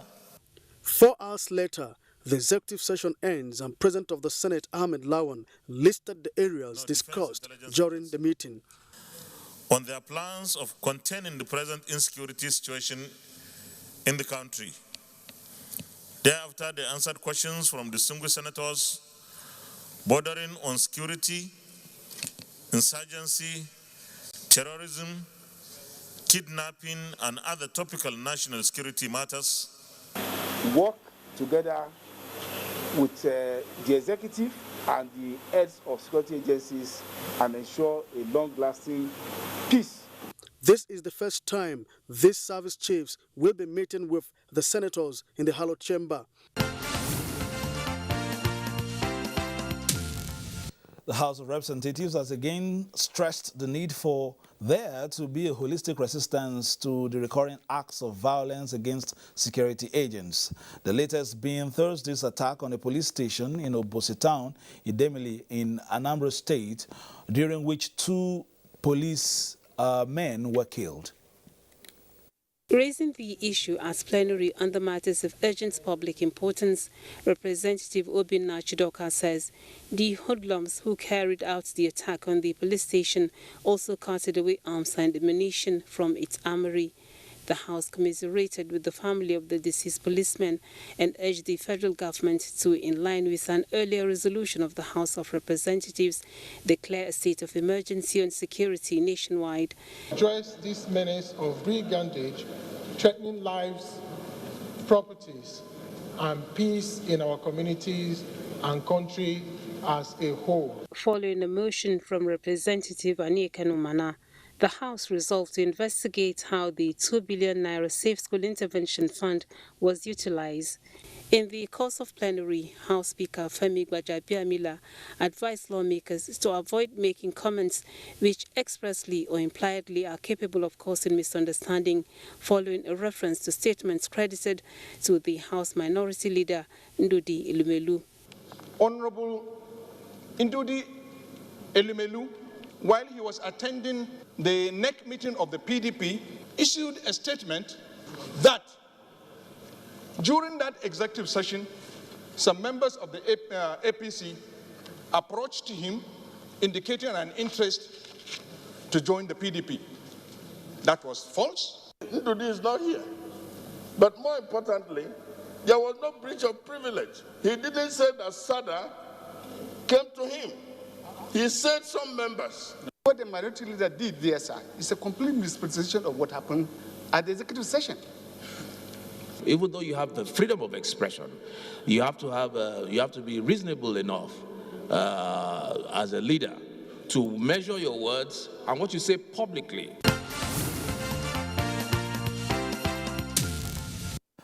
There is a push and pull between society's law-keepers and outlaws. This is after a year in which most countries experienced huge economic downturn. In many climes, the focus is on how to get society back on an even keel. Nigeria is, however, confronting this challenge amidst other contending issues of insecurity in the form of banditry, kidnapping, and terrorism. Now, what are the strategies outside force that could lessen the albatross of insecurity? Awaji Nombek Abiante of Adoni Okpobo Nkoro Federal Constituency of Rivers State joins us today. Thank you very much for joining us. First, let's take in the fact that after 2 months of trauma, we got those students out eventually, reuniting with their parents this week. What are your comments? First of all, we give glory to God Almighty, because if He had not allowed it, whichever way, it wouldn't have happened. It has come and it has gone. They are back to society. I am excited just like the parents are, excited just like they also are. But beyond the excitement, the question should be, has the state not failed these kids? As leaders, have we not failed them? It is the responsibility of the state to so secure them. All that they did was to aspire to improve upon who they are, what they are, hoping to give back to society tomorrow, acquiring knowledge within that environment, which is normal. Some, we don't know what they have gone through. We don't know exactly what they went through for close to 2 months. The scares definitely will be there. Can everyone amongst them forgive society? Can they still have that allegiance to a society that failed them? Society must have failed them because somebody or some persons didn't do their jobs properly. All right, we're still talking society. It's like I said at the initial part, we're talking about the push and the pull. On the threats of this is the fact that that is one problem, but it seems insecurity at the moment is hydra-headed. We also have the issues, of attack on police personnel. How do we begin to, make a sense of this as society and begin to push back and get perhaps to a reasonable extent, some semblance of, normality, as we see a situation where outlaws are getting, could we say, more courageous or more daring in their daredevil activities. How do we begin to, as a society, begin to push back, even from the unit in society and then, of course, up to, the government level, since we are all Nigerians, both the leaders and the led? First of all, I believe, and I have that buy-in, that security is everybody's business, first of all.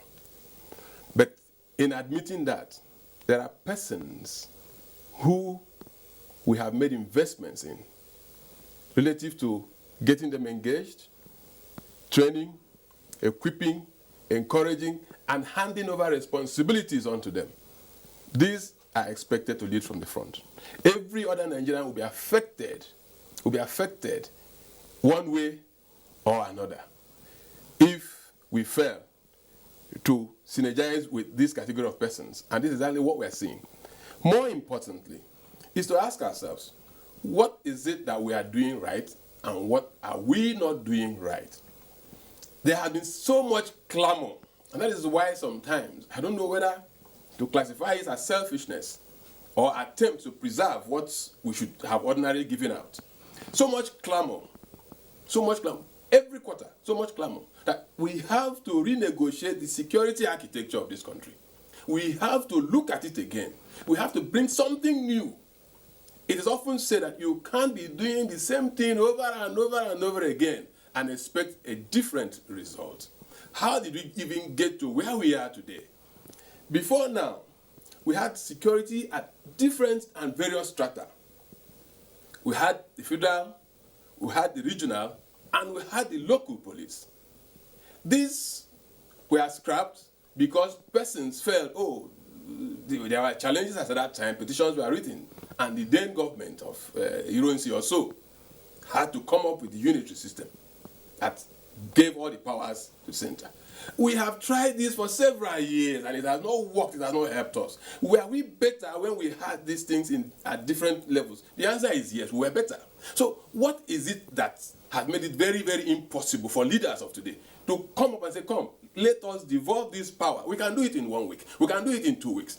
Let us devolve this power so that we can have security at the sub-national levels, officially and formally. We do have today, because if you turn around here, you have this vigilante, you have that. We even have security at stratas lower than the sub-regional level. If you live in an estate in Abuja, of course you have security men that you have at your gate. If you live alone and you have a gate, you also have a security man at your gate. So we have already devolved these things to various strata, but we have not formalized it. The question we're asking is, why are we holding tightly onto this? Who is benefiting from it? We have always said, look, the number of policemen to the citizens in terms of the ratio is inadequate, and therefore it will be ineffective to have any result from there. It simply means that we should have to increase the numbers. As a parliament, we gave authorization to say, recruit 10,000 policemen at a time. Government has been increasing the numbers. Have we had commensurate results from all that investment? Even in terms of funding, over the years, there have been incremental funding to all segments. Have we had corresponding results in what we are doing? I don't think the answer is yes. It's not a clear yes. So what is left that we have not done? Can we try the alternative? The thing that we have not been able to do is to devolve this power so that every state will look at its peculiar challenges. I am from the riverine environment of River State. We are challenged. As I speak with you, over 15 of the communities in my local government area have been sacked. There are IDPs everywhere. I am being called upon every day, every moment. What are you doing? What can you do? We need this, we need relief materials. Is that what we have to go on doing everywhere? The same thing is happening in Benue, the same in Niger, the same in Zamfara, the same in Kaduna, the same in Katsina, the same in Borno. IDPs everywhere. So what is it that we have not done? We have not devolved this power. Can we do it? The answer is yes. So who is not allowing us to do it? All right. Let's situate it also properly in terms of you've made so many points, but let's start from even the issues of intelligence before things get into so big groups and large a number of outlaws and all that.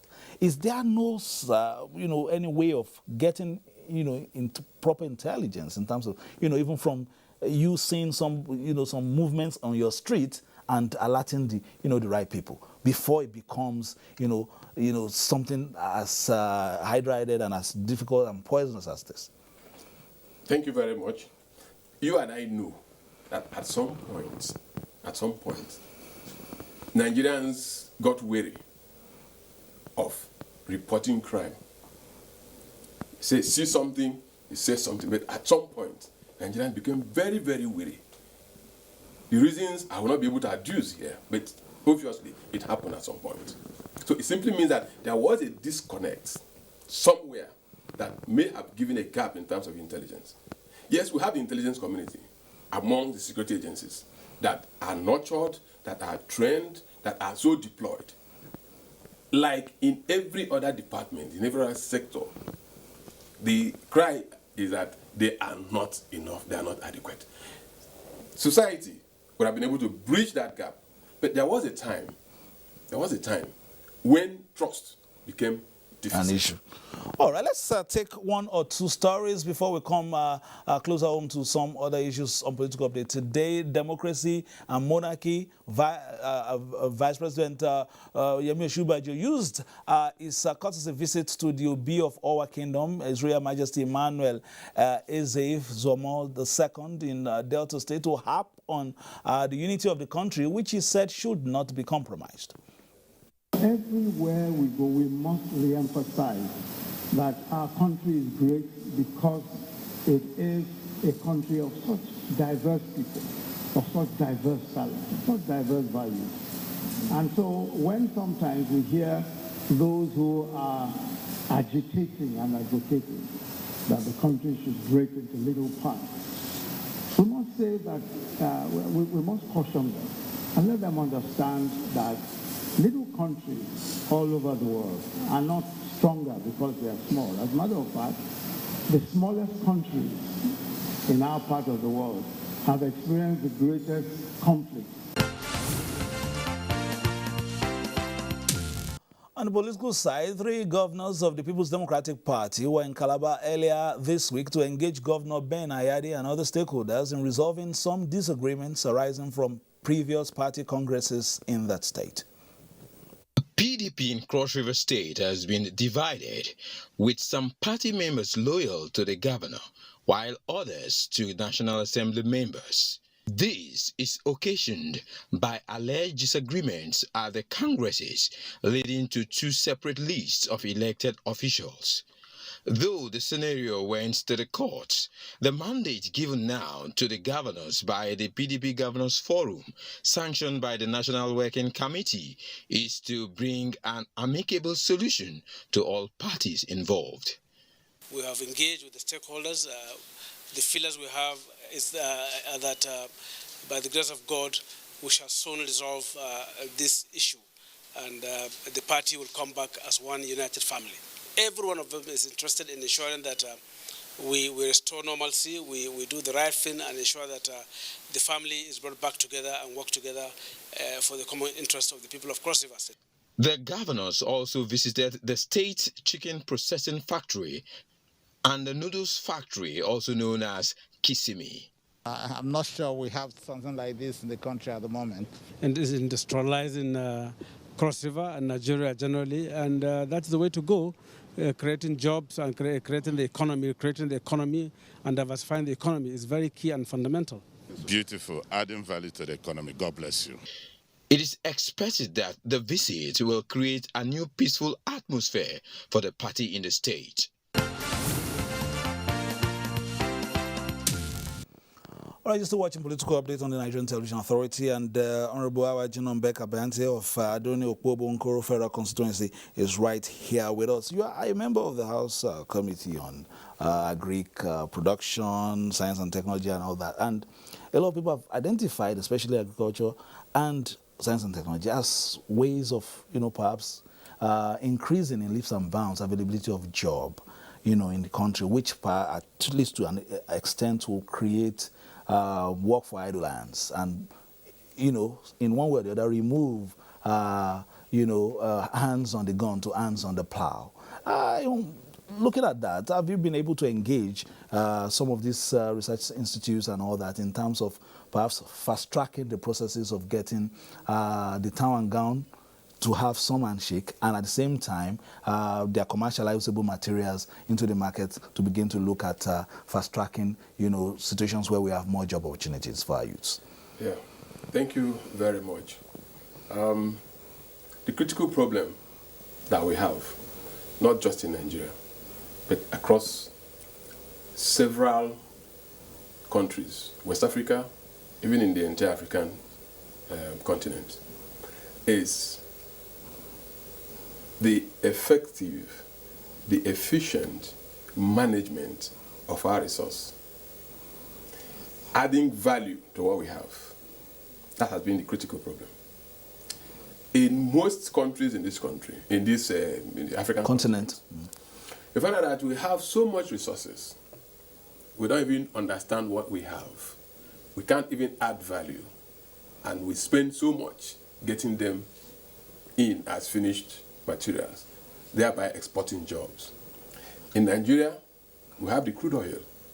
We import finished products, petroleum products, PMS, import AGO and all that. In some areas, they have gold. They sell it as raw gold. Where are the refineries in Africa? They are refined outside Africa, and Africans and other nationals will bring them in. There are areas that have diamond. Where is it processed? It's not processed here. It's not processed in Africa. Countries that have them... Well, perhaps in South Africa. A little. What is the intake or the offtake of all that is taken from Africa? Very, very minimal. We have cocoa, but you and I know that the love for chocolate is everywhere, and we import these things as chocolate. I can go on and on and on and on. Simply put, we have not utilized our resources to our benefit as Nigerians. We are much more comfortable with getting them finished. And to make matters worse, the world has been reduced to your mobile phone. You can order anything from anywhere and it will be delivered to you.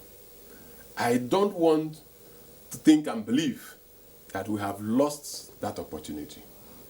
If we have to do a catch-up, I don't know how many people understand the pace at which we have to go to do that catch-up. I don't know how many people understand.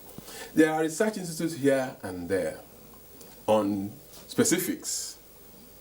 How are they funded? Who has placed the key performance indicators? Have we monitored the KPIs effectively? Are we matching the expected to the allocations that we have been given over the years? I give you an instance. I was privileged to look at the budget of one of the agencies, and a particular line of production which they had wanted to perfect, complete, and deploy to commercial use has to do with the production of glue, of gum, which has its utility in the few short minutes. I'm enjoying the discussion about the few short minutes because we don't have too much time. Which has usage in the leather industry, because using to produce both shoes, the bags, in the upholstery industry, in the carpentry and joinery industry, because you need them. The total cost at the time it was mooted, the idea came. The total cost was something in the order of probably 1 billion naira. And over the years, you allocate 10 million naira to a project of that caliber. Is it 10 million? Is it to clear the bush, to clear the land? When you allocate 10 million this year, they clear the portion. Nothing else happens. By next year, you allocate another 10 million, they clear the portion. So when are they going to even take off to the point that they would have that component that will enable us to stop the importation of glue? Let me just glue you on that point, and thank you so much for coming on the program, and perhaps we will continue this conversation. So many things to tap from your wealth of experience. Thank you very much for being a part of our political update today. That's I'm afraid that's about all we can take. Many thanks to Honorable for coming, Awaji Nombek of Abiante, Adoni Opobo, Nkoro Federal Constituency for coming on the program. For you for watching NTA, where we give you the very best of news, reviews, previews, and interviews. Have a lovely weekend.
This is the network service of the NTA. When music meets dance, love meets poetry, and stories meet drama. Your joy, laughter, smiles and giggles will be all that matter. Let's gather here. Showbuzz